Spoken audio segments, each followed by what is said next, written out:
ਵਾਹਿਗੁਰੂ ਸਾਹਿਬ ਜੀ। ਇੱਕ ਓੰਕਾਰ ਸਤਿਗੁਰ ਪ੍ਰਸਾਦ। ਸ੍ਰੀ ਨਾਨਕ ਅੰਗਦ ਗੁਰੂ ਅਮਰਦਾਸ ਪਦ ਬੰਦ।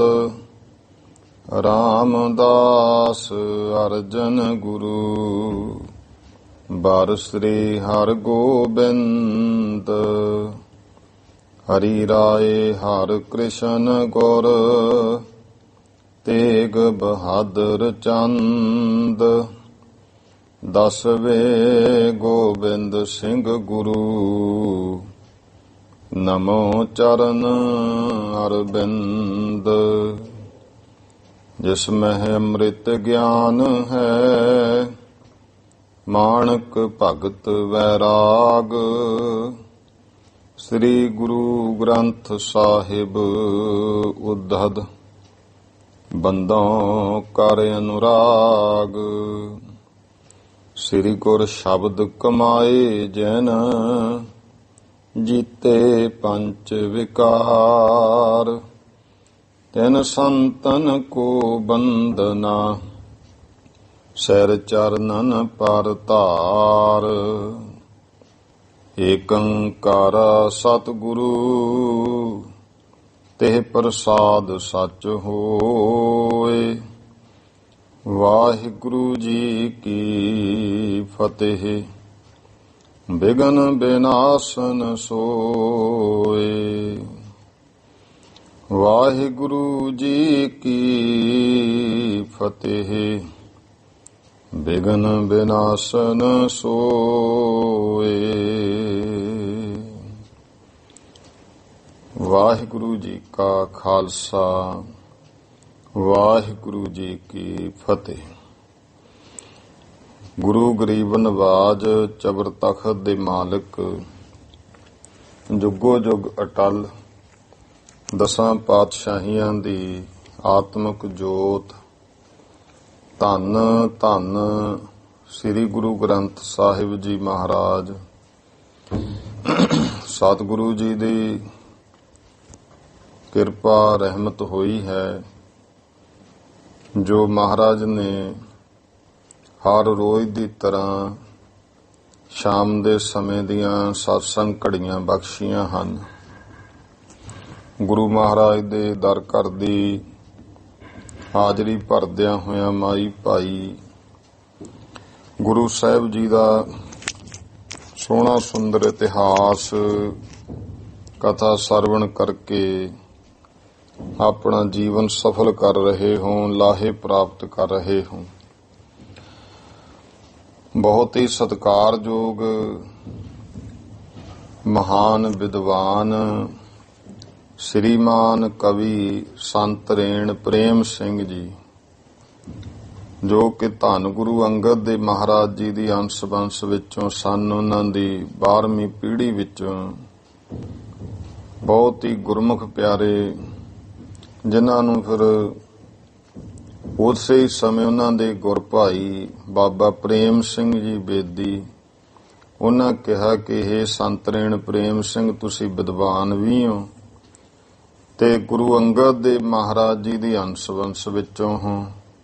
ਕੋਈ ਸਮਾਂ ਸੀ ਧੰਨ ਗੁਰੂ ਨਾਨਕ ਦੇਵ ਜੀ ਪਾਤਸ਼ਾਹ ਮਹਾਰਾਜ ਦਾ ਇਤਿਹਾਸ ਗੁਰੂ ਅੰਗਦ ਦੇ ਮਹਾਰਾਜ ਨੇ ਭਾਈ ਬਾਲੇ ਨੂੰ ਸੱਦ ਕਰਕੇ ਇਹ ਸਾਰੀ ਕਥਾ ਲਿਖਵਾਈ ਸੀ ਜਨਮ ਸਾਖੀ। ਤੇ ਆਪ ਜੀ ਦਸਾਂ ਪਾਤਸ਼ਾਹੀਆਂ ਦਾ ਇਤਿਹਾਸ ਗੁਰਬਾਣੀ ਗੁਰਮਤਿ ਦੀ ਕਸਵੱਟੀ ਪਰ ਲਿਖੋ। ਉਸ ਸਮੇਂ ਸ੍ਰੀ ਗੁਰਪ੍ਰਤਾਪ ਸੂਰਜ ਗ੍ਰੰਥ, ਸ੍ਰੀ ਨਾਨਕ ਪ੍ਰਕਾਸ਼ ਗ੍ਰੰਥ, ਕਵੀਰਾਜ ਭਾਈ ਸੰਤੋਖ ਸਿੰਘ ਜੀ ਦੇ ਵੀ ਇਹ ਗੁਰਮੁਖੋ ਕਥਾ ਹੁੰਦੀ ਸੀ। ਤੋ ਕੋਈ ਨਾ ਕੋਈ ਸੋਧਾਂ ਰੂਪ ਵਿੱਚ ਹੀ ਫਿਰ ਇਹਨਾਂ ਨੇ ਉਹ ਤੋਂ ਤੇ ਸੰਖੇਪ ਕੀਤਾ ਹੈ ਦਸਾਂ ਪਾਤਸ਼ਾਹੀਆਂ ਦਾ ਇਤਿਹਾਸ ਜੋ ਕਿ ਬਾਬਾ ਵਿਨੋਦ ਸਿੰਘ ਜੀ ਨੇ ਵੀ ਕਦੇ ਇਹ ਸਾਖੀਆਂ ਲਿਖੀਆਂ ਸੀ। ਉਹਨੂੰ ਆਧਾਰ ਬਣਾ ਕਰਕੇ ਤੇ ਕਵੀਰਾਜ ਭਾਈ ਸੰਤੋਖ ਸਿੰਘ ਜੀ ਦੇ ਇਤਿਹਾਸ ਨੂੰ ਆਧਾਰ ਬਣਾ ਕੇ ਇਹ ਸੋਹਣਾ ਸੁੰਦਰ ਇਤਿਹਾਸ ਗੁਰਮਤਿ ਗੁਰਬਾਣੀ ਦੀ ਕਸਵੱਟੀ ਪਰ ਛੰਦਾਬੰਦੀ ਅੰਦਰ ਲਿਖਿਆ। ਉਸ ਸਮੇਂ ਸਾਰਾ ਇਤਿਹਾਸ ਜਦੋਂ ਲਿਖਦੇ ਨੇ ਸੁਣਾਉਂਦੇ ਆ, ਬਾਬਾ ਪ੍ਰੇਮ ਸਿੰਘ ਜੀ ਬੇਦੀ ਤੇ ਹੋਰ ਸਰੋਤੇ ਵੀ ਬੈਠ ਕੇ ਸੁਣਦੇ ਆ। ਸੰਤ ਰੇਣ ਪ੍ਰੇਮ ਸਿੰਘ ਜੀ ਇਹ ਲਿਖਵਾ ਰਹੇ ਨੇ, ਜਿਸ ਦੀ ਕਿ ਲੜੀਵਾਰ ਕਥਾ ਜੋ ਚੱਲ ਰਹੀ ਹੈ, ਸ੍ਰੀ ਗੁਰਪੁਰ ਪ੍ਰਕਾਸ਼ ਗ੍ਰੰਥ। ਇਸ ਦਾ ਜੋ ਗੁਰਪੁਰੀ ਹੈ ਤੇ ਇੱਕ ਸ਼ਹਿਰ ਲਾ ਲਓ, ਭਾਵੇਂ ਜਿਹੜਾ ਗ੍ਰੰਥ ਹੈ 10 ਪਾਤਸ਼ਾਹੀਆਂ ਦਾ ਸ਼ਹਿਰ ਰੂਪ ਤੇ 10 ਪਾਤਸ਼ਾਹੀਆਂ ਨੂੰ 10 ਮਹੱਲੇ ਰੂਪ ਲਿਆ ਹੈ। ਪਹਿਲੇ ਮਹੱਲੇ ਦੀ ਕਥਾ ਹੈ, ਮਹੱਲਿਆਂ ਵਿੱਚ ਘਰ ਹੁੰਦੇ ਨੇ, ਪ੍ਰਸੰਗਾਂ ਨੂੰ ਘਰਾਂ ਦੇ ਰੂਪ ਵਿੱਚ ਲਿਆ। ਉਹ ਗੁਰਮੁਖੋ ਆਪਾਂ ਕਥਾ ਜਿਹੜੀ ਹੈ ਸਰਵਣ ਕਰ ਰਹੇ ਹਾਂ। ਗੁਰੂ ਪਾਤਸ਼ਾਹ ਮਹਾਰਾਜ ਦੀ ਕਿਰਪਾ ਸਦਕਾ ਜੋ ਕੱਲ ਆਪਾਂ ਇੱਥੇ ਤੱਕ ਕਥਾ ਇਹ ਸਰਵਣ ਕੀਤੀ, ਇਹ ਮਹਾਰਾਜ ਰਾਮ ਤੀਰਥ ਪਰ ਗਏ, ਜਿੱਥੇ ਕਾਂਸ਼ੀ ਨੰਦ ਨਾਮ ਦਾ ਇੱਕ ਸਾਧੂ ਸੀ, ਬ੍ਰਾਹਮਣ, ਜਿਹੜਾ ਕਿ ਪਖੰਡ ਕਰਦਾ ਸੀ। ਮੈਨੂੰ ਤਿੰਨੇ ਲੋਕ ਦਿਸਦੇ ਐ, ਮੈਨੂੰ ਸੋਝੀ ਹੈ ਜਦੋਂ ਮੈਂ ਅੱਖਾਂ ਬੰਦ ਕਰਦਾ ਹਾਂ। ਮਹਾਰਾਜ ਨੇ ਭਾਈ ਬਾਲਾ ਜੀ ਨੂੰ ਕਿਹਾ ਕਿ ਇਹਦਾ ਜਿਹੜਾ ਸਾਲਗ੍ਰਾਮ ਠਾਕਰ ਦੀ ਚੌਂਕੀ ਹੈ, ਮਾਇਆ ਵਾਲਾ ਲੋਟਾ ਵਗੈਰਾ ਚੁੱਕ ਕੇ ਦੇ ਪਿੱਛੇ ਰੱਖ ਦੇ। ਮਹਾਰਾਜ ਨੇ ਇਹ ਰਖਵਾਇਆ ਤੇ ਜਦੋਂ ਉਹਨੇ ਅੱਖਾਂ ਜਿਹੀਆਂ ਖੋਲੀਆਂ, ਉਹ ਨਾਂ ਦੱਸਿਆ ਤੇ ਉੱਥੇ ਭੜਕ ਉੱਠਿਆ, ਕੋਈ ਨਾ ਕੋਈ ਬੋਲਣ ਲੱਗਿਆ। ਮਹਾਰਾਜ ਕਹਿੰਦੇ, ਸੰਤ ਜੀ ਕੋਈ ਗੱਲ ਨਹੀਂ, ਵੀ ਤੁਹਾਨੂੰ ਤਾਂ 3 ਲੋਕ ਦੀਂਦੇ, ਤੁਸੀਂ ਉੱਥੇ ਵੇਖ ਲਓ, ਕਿਤੇ ਨਾ ਕਿਤੇ ਪਿਆ ਹੋਣਾ। ਉਹ ਸਮਝ ਗਿਆ। ਮਹਾਰਾਜ ਨੇ ਫਿਰ ਉੱਥੇ ਸ਼ਬਦ ਉਚਾਰਿਆ ਧਨਾਸਰੀ ਰਾਗ ਵਿੱਚ, ਕਾਲ ਨਾਹੀ ਜੋਗ ਨਾਹੀ, ਨਾਹੀ ਸਤ ਕਾ ਢੱਬ, ਥਾਨਸਟ ਜਗ ਭ੍ਰਿਸ਼ਟ ਹੋਏ, ਡੂਬਤਾ ਵਿਜਗ। ਇਹ ਮਹਾਰਾਜ ਨੇ ਸ਼ਬਦ ਉਚਾਰਨ ਕੀਤਾ ਤੇ ਉਹ ਗੁਰਮੁਖੋ ਮਹਾਰਾਜ ਦੇ ਚਰਨੀ ਲੱਗ ਗਿਆ। ਕਹਿੰਦਾ, ਮਹਾਰਾਜ ਵੀ ਵਾਕਈ ਮੈਂ ਪਖੰਡ ਕਰਦਾ ਸੀ, ਮੇਰੇ ਤੇ ਹੁਣ ਤੁਸੀਂ ਕਿਰਪਾ ਕਰ ਦਿਓ। ਮਹਾਰਾਜ ਦਾ ਉਪਦੇਸ਼ ਲੈ ਕੇ ਗੁਰੂ ਕਾ ਸਿੱਖ ਬਣ ਗਿਆ। ਇਹ ਗੁਰਮੁਖੋ 25ਵੇਂ ਘਰ ਦਾ ਪ੍ਰਸੰਗ ਸੀ। ਫਿਰ ਅੱਗੇ ਪ੍ਰਸੰਗ 26ਵੇਂ ਘਰ ਦਾ ਜਿਹੜਾ ਸ਼ੁਰੂ ਹੋਇਆ। ਮਹਾਰਾਜ ਚੱਲ ਕਰਕੇ ਕੁਰਸ਼ੇਤਰ ਪਹੁੰਚੇ ਐ। ਇੱਥੇ ਗੁਰੂ ਪਾਤਸ਼ਾਹ ਮਹਾਰਾਜ ਜਦੋਂ ਆਏ ਨੇ, ਸੂਰਜ ਗ੍ਰਹਿਣ ਦਾ ਵੱਡਾ ਮੇਲਾ ਸੀ ਤੇ ਉਧਰੋਂ ਹੰਸੀ ਦੇ ਰਾਜਾ ਅੰਮ੍ਰਿਤ ਰਾਏ, ਉਹਦੀ ਮੌਤ ਹੋਈ ਤਾਂ ਉਸਦੇ ਦੁਸ਼ਮਣਾਂ ਨੇ ਸਾਰਾ ਰਾਜ ਖੋਹ ਲਿਆ। ਉਹਦੀ ਧਰਮ ਪਤਨੀ ਤੇ ਉਹਦਾ ਪੁੱਤਰ ਸੀ ਛੋਟਾ ਜਿਹਾ ਜਗਤ ਰਾਏ, ਜੇ ਜਵਾਨੀ ਵਿੱਚ ਨੂੰ ਪੈਰ ਧਰਦਾ ਸੀ, ਕਿਸ਼ੋਰ ਅਵਸਥਾ ਜਿਹਨੂੰ ਕਹਿ ਸਕਦੇ ਆ, 14-15 ਸਾਲ ਉਮਰ। ਉਹ ਫਿਰ ਨਾਲ ਸੀ। ਕਹਿੰਦੇ ਕੋਈ ਸਾਧੂ ਮਹਾਤਮਾ ਨੂੰ ਮਿਲਦੇ ਆ ਚੱਲ ਕੇ, ਕਿਸੇ ਸੰਤ ਸਾਧੂ ਅੱਗੇ ਬੇਨਤੀ ਕਰਦੇ ਆ, ਕੋਈ ਉਹੀ ਆਪਣੀ ਪੁਕਾਰ ਸੁਣ ਕੇ ਇਹ ਰਾਜ ਭਾਗ ਮਿਲ ਸਕਦਾ। ਹੁਣ ਪੱਲੇ ਕੁਛ ਨਹੀਂ ਰਿਹਾ। ਰਸਤੇ ਵਿੱਚ ਆਉਂਦਿਆਂ ਜਗਤ ਰਾਏ ਆਪਣੀ ਮਾਂ ਨੂੰ ਕਹਿੰਦਾ, ਮਾਤਾ ਵੀ ਸਾਧੂ ਕੋਲੇ ਜਾਣਾ ਹੈ ਤੇ ਉਹਦੇ ਕੋਲੇ ਕੋਈ ਭੇਟਾ ਵੀ ਰੱਖਣੀ ਚਾਹੀਦੀ ਹੈ। ਕਹਿਣ ਲੱਗੀ, ਪੁੱਤਰ ਨਾ ਆਪਣੇ ਕੋਲੇ ਧਨ ਹੈ, ਨਾ ਕੋਈ ਗਹਿਣਾ, ਨਾ ਗੱਟਾ, ਆਪਣੇ ਹੈ ਕੁਝ ਨਹੀਂ। ਹਾਂ ਤੂੰ ਰਾਜੇ ਦਾ ਪੁੱਤਰ ਹੈ, ਕਸ਼ਤਰੀ, ਇਹੀ ਹੈ, ਸ਼ਿਕਾਰ ਕਰ ਲਾ।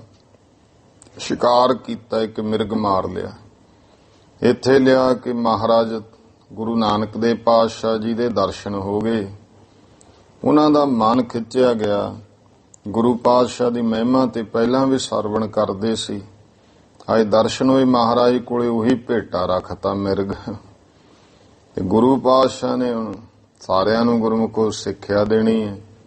ਮਹਾਰਾਜ ਕਹਿੰਦੇ, ਚੰਗਾ ਇਉਂ ਕਰੋ ਭਾਈ, ਇੱਥੇ ਕੋਰਾ ਮਟਕਾ ਲੈ ਕੇ ਨਾ ਚੁੱਲ੍ਹਾ ਬਣਾ ਕੇ ਲੱਕੜਾਂ ਇਕੱਠੀਆਂ ਕਰੋ ਤੇ ਇਹਨੂੰ ਮਾਸ ਨੂੰ ਸਵਾਰ ਕੇ ਕੱਟ ਕੇ ਇਉਂ ਕਰੋ, ਉਹਦੇ ਵਿੱਚ ਰਿੰਦਣਾ ਧਰ ਦਿਓ। ਉਹ ਰਿੰਦਣਾ ਧਰਤਾ। ਜਦੋਂ ਉਹਦੀ ਜਿਹੜੀ ਹੈ ਬਾਸ਼ਨਾ ਜੀ ਦੂਰ ਤੱਕ ਗਈ ਮਾਸ ਦੀ, ਜਿੰਨੇ ਬ੍ਰਾਹਮਣ ਸਨ ਉਹ ਸਾਰੇ, ਹੋਰ ਸੰਨਿਆਸੀ ਵਗੈਰਾ ਕੋਈ ਡਾਂਗ, ਕੋਈ ਇੱਟ, ਕੋਈ ਰੋੜਾ ਚੁੱਕ ਕੇ ਆ ਗਏ। ਇਹ ਤੁਸੀਂ ਕੀ ਕੀਤਾ? ਕਿ ਮਹਾਰਾਜ ਕਹਿੰਦੇ ਜੇ ਤਾਂ ਤੁਸੀਂ ਹੈਗਾ ਮਾਰਨਾ ਹੀ ਮਾਰ ਲਓ, ਕੋਈ ਗੱਲ ਨਹੀਂ। ਹਾਂ, ਜੇ ਤੁਸੀਂ ਕੋਈ ਵਿਚਾਰ ਕਰਨੀ ਹੈ ਤਾਂ ਦੇਖ ਲਓ। ਫਿਰ ਉਹ ਸਾਰੇ ਜਾਣੇ ਅੱਗੇ ਹੋ ਗਏ ਗੁਰੂ ਪਾਤਸ਼ਾਹ ਮਹਾਰਾਜ ਦੇ ਨਾਲ ਚਰਚਾ ਕਰਨ, ਤੇ ਉਹਨਾਂ ਦੇ ਵਿੱਚ ਇੱਕ ਨਾਨੂ ਪੰਡਤ ਸੀ ਜਿਹੜਾ ਬਹੁਤ ਵਿਦਵਾਨ ਸੀ, ਗ੍ਰੰਥਾਂ ਦਾ ਮਾਹਰ ਸੀ, ਤੇ ਉਹਨੇ ਭਵਿਸ਼ਯ ਪੁਰਾਣ ਵਿੱਚ ਇਸ ਤਰ੍ਹਾਂ ਪੜ੍ਹਿਆ ਸੀ ਕਿ ਕਲਯੁਗ ਵਿੱਚ ਗੁਰੂ ਨਾਨਕ ਦੇਵ ਮਹਾਰਾਜ ਦੇ ਰੂਪ ਵਿੱਚ ਅਕਾਲ ਪੁਰਖ ਪਰਮੇਸ਼ਰ ਅਵਤਾਰ ਲੈ ਕੇ ਸੰਸਾਰ ਨੂੰ ਤਾਰੂ, ਤੇ ਉਹਨੇ ਆਪਣਾ ਆਪ ਨੂੰ ਨਾਨਕ ਚੰਦ ਕਹਾਉਣਾ ਸ਼ੁਰੂ ਕਰਤਾ ਸੀ। ਸਤਿਗੁਰੂ ਨੇ ਅਸਲ ਵਿੱਚ ਤਾਂ ਇਹਨਾਂ ਦਾ ਹੀ ਭਲਾ ਕਰਨਾ ਸੀ। ਫਿਰ ਇਹ ਕੋਈ ਨਾ ਕੋਈ ਮਹਾਰਾਜ ਨੇ ਕੋਹੇ ਜੀ ਦੇਖੋ ਖੇਡ ਰਚਤੀ। ਸਾਰੇ ਜਾਣੇ ਗੁਰੂ ਪਾਤਸ਼ਾਹ ਮਹਾਰਾਜ ਨਾਲ ਵਿਚਾਰ ਕਰਨ ਲੱਗੇ। ਮਹਾਰਾਜ ਕਹਿੰਦੇ ਤੁਸੀਂ ਕਿਉਂ ਮਾਸ ਤੇ ਤੜਫੀ ਜਾਂਦੇ ਹੋ? ਤੁਹਾਡੇ ਮੱਤ ਵਿੱਚ ਤਾਂ ਮਨਾ ਹੀ ਨਹੀਂ ਕੀਤਾ। ਆਪ ਤੁਸੀਂ ਜੱਗਾਂ ਦੇ ਨਾਮ ਤੇ ਗੈਂਡਾ ਮੇਦ, ਉਹ ਮੇਦ ਫਲਾਨਾ ਮੇਦ, ਗਊ ਮੇਦ, ਹੱਸ ਮੇਦ, ਕਿੰਨੇ ਦਾ ਤੁਸੀਂ ਜੱਗ ਬਣਾਏ ਆ ਮਾਸ ਵੱਢ ਕੇ ਖਾਣ ਲਈ। ਹੋਰ ਉਹਦੇ ਚ ਕੀ ਹੈ? ਧਰਮ ਦੇ ਰੂਪ ਵਿੱਚ ਤੁਸੀਂ ਦੁਨੀਆ ਨੂੰ ਕਿ ਤਾਂ ਧਰਮ ਉਦੋਂ ਤੁਸੀਂ ਖਾਂਦੇ ਹੋ, ਜੱਗ ਦੇ ਵਿੱਚ ਆਪ ਰਹਿੰਦੇ ਹੋ। ਕਹਿੰਦੇ ਹੋ ਜੀ ਇਹ ਗੈਂਡਾ ਮੇਦ ਜੱਗ ਹੈ, ਇਹਦੇ ਵਿੱਚ ਗੈਂਡਾ ਵੱਢ ਕੇ ਉਹਦਾ ਮਾਸ ਬਣਾਇਆ, ਫਿਰ ਅਸ਼ਮੇਧ ਘੋੜਿਆਂ ਨੂੰ ਵੱਢਣਾ, ਬਹੁਤ ਕੁਝ ਕਰਦੇ ਹੋ। ਤੁਹਾਡੇ ਤਾਂ ਲਿਖਿਆ ਹੋਇਆ, ਤੁਹਾਡੇ ਮੱਤ ਵਿੱਚ ਤਾਂ ਨਿੰਦਿਆ ਨਹੀਂ ਹੈ। ਉਹ ਤਾਂ ਜੀ ਕਹਿੰਦੇ ਉਹ ਤਾਂ ਇੱਕ ਮਰਿਆਦਾ ਹੈ, ਉਹ ਤਾਂ ਕਿ ਜੱਗ ਹੈ। ਤੇ ਮਹਾਰਾਜ ਕਹਿੰਦੇ ਉਸ ਦਿਨ ਤਾਂ ਜੱਗ ਉਹਦੇ ਤੁਹਾਨੂੰ ਚੰਗਾ ਹੋ ਜਾਂਦਾ ਹੈ, ਤੇ ਅੱਜ ਤੁਹਾਨੂੰ ਇਹ ਬੁਰਾ ਲੱਗਦਾ ਹੈ। ਇਹ ਗੁਰੂ ਪਾਤਸ਼ਾਹ ਮਹਾਰਾਜ ਨੇ ਕਹੀ ਮਾਸ ਤਾਂ ਹੁਣ ਸਾਰੇ ਹੀ ਹੈ। ਫਿਰ ਪਹਿਲਾ ਮਾਸੋ ਨਿਮਿਆ ਮਾਸੈ ਅੰਦਰ, ਇਹ ਸ਼ਲੋਕ ਮਹਾਰਾਜ ਨੇ ਉਚਾਰਨ ਕੀਤਾ। ਇਹਦੇ ਵਿੱਚ ਸਾਰਾ ਵੀ ਬੱਚਾ ਦੇਖੋ ਮਾਸ ਦਾ ਹੀ ਲੋਥੜਾ ਹੈ, ਮਾਸ ਦੀ ਖੁਰਾਕ ਹੁੰਦੀ ਹੈ, ਵਿਆਹ ਸ਼ਾਦੀ ਹੁੰਦੀ ਹੈ, ਫਿਰ ਮਾਸ ਘਰ ਆਉਂਦਾ ਹੈ। ਭਾਵ ਜੋ ਲੜਕੀ ਵਿਆਹ ਕੇ ਲਿਆਉਂਦੇ ਉਹ ਵੀ ਤੇ ਮਾਸ ਹੀ ਹੈ। ਮਾਸ ਫਿਰ ਮਾਸ ਤੋਂ ਹੀ ਅੱਗੇ ਔਲਾਦ ਮਾਸ ਰੂਪ ਪੈਦਾ ਹੋ ਜਾਂਦੀ। ਮਹਾਰਾਜ ਕਹਿੰਦੇ ਐਵੇਂ ਦੁਨੀਆ ਮੂਰਖ ਲੋਕ ਝਗੜਦੇ ਹੋ। ਝਗੜਦੇ ਕੌਣ ਹੈ? ਗੁਰਮੁਖੋ ਜਿਹਨਾਂ ਨਹੀਂ ਖਾਣਾ ਉਹ ਤਾਂ ਨਹੀਂ ਝਗੜਦੇ, ਖਾਣ ਵਾਲੀ ਦੁਨੀਆ ਝਗੜਦੀ ਹੈ। ਤੇ ਇੱਥੇ ਮਹਾਰਾਜ ਕਹਿੰਦੇ ਅਸਲ ਵਿੱਚ ਤਾਂ ਪਰਮੇਸ਼ਰ ਦੇ ਸਤਿਗੁਰੂ ਨੂੰ ਮਿਲ ਕੇ ਵਾਹਿਗੁਰੂ ਦੇ ਹੁਕਮ ਨੂੰ ਜਿਹੜਾ ਬੁੱਝ ਲਵੇ ਨਾ, ਉਹ ਗੁਰਮੁਖੋ ਤਰ ਜਾਂਦਾ ਹੈ। ਆਪ ਛੁੱਟੇ ਨਾ ਛੁੱਟੀਐ ਨਾਨਕ ਬਚਨ ਵਿਨਾਸ਼। ਕੋਈ ਕਹੇ ਮੈਂ ਆਪਣੇ ਆਪ ਛੁਟਕਾਰਾ ਹੋ ਜੂ, ਇਹ ਗੱਲਾਂ ਦਾ ਕੋਈ ਅਰਥ ਨਹੀਂ। ਇਹ ਜਦੋਂ ਸ਼ਬਦ ਮਹਾਰਾਜ ਨੇ ਉਪਦੇਸ਼ ਦਿੱਤਾ ਤਾਂ ਸਾਰੇ ਕਹਿਣ ਲੱਗੇ ਨਾਨੂ ਪੰਡਤ ਨੂੰ ਜਦੋਂ ਉਤਰਨਾ ਕੋਈ ਆਵੇ, ਹੋਰ ਪੰਡਤਾਂ ਨੂੰ ਕਹਿੰਦੇ ਹੁਣ ਕਰ ਗੱਲ। ਨਾਨੂ ਪੰਡਤ ਕਹਿੰਦਾ ਇਹ ਫਕੀਰ ਤਾਂ ਇੱਕ ਕਰਮ ਕੀਤਾ। ਇਹ ਜਿਹੜਾ ਸੂਰਜ ਗ੍ਰਹਿਣ ਦਾ ਪੁਰਬ ਹੈ ਨਾ, ਇਹ ਇਸ ਦਿਨ ਨਹੀਂ ਸੀ ਇਹ ਹੋਣਾ ਚਾਹੀਦਾ।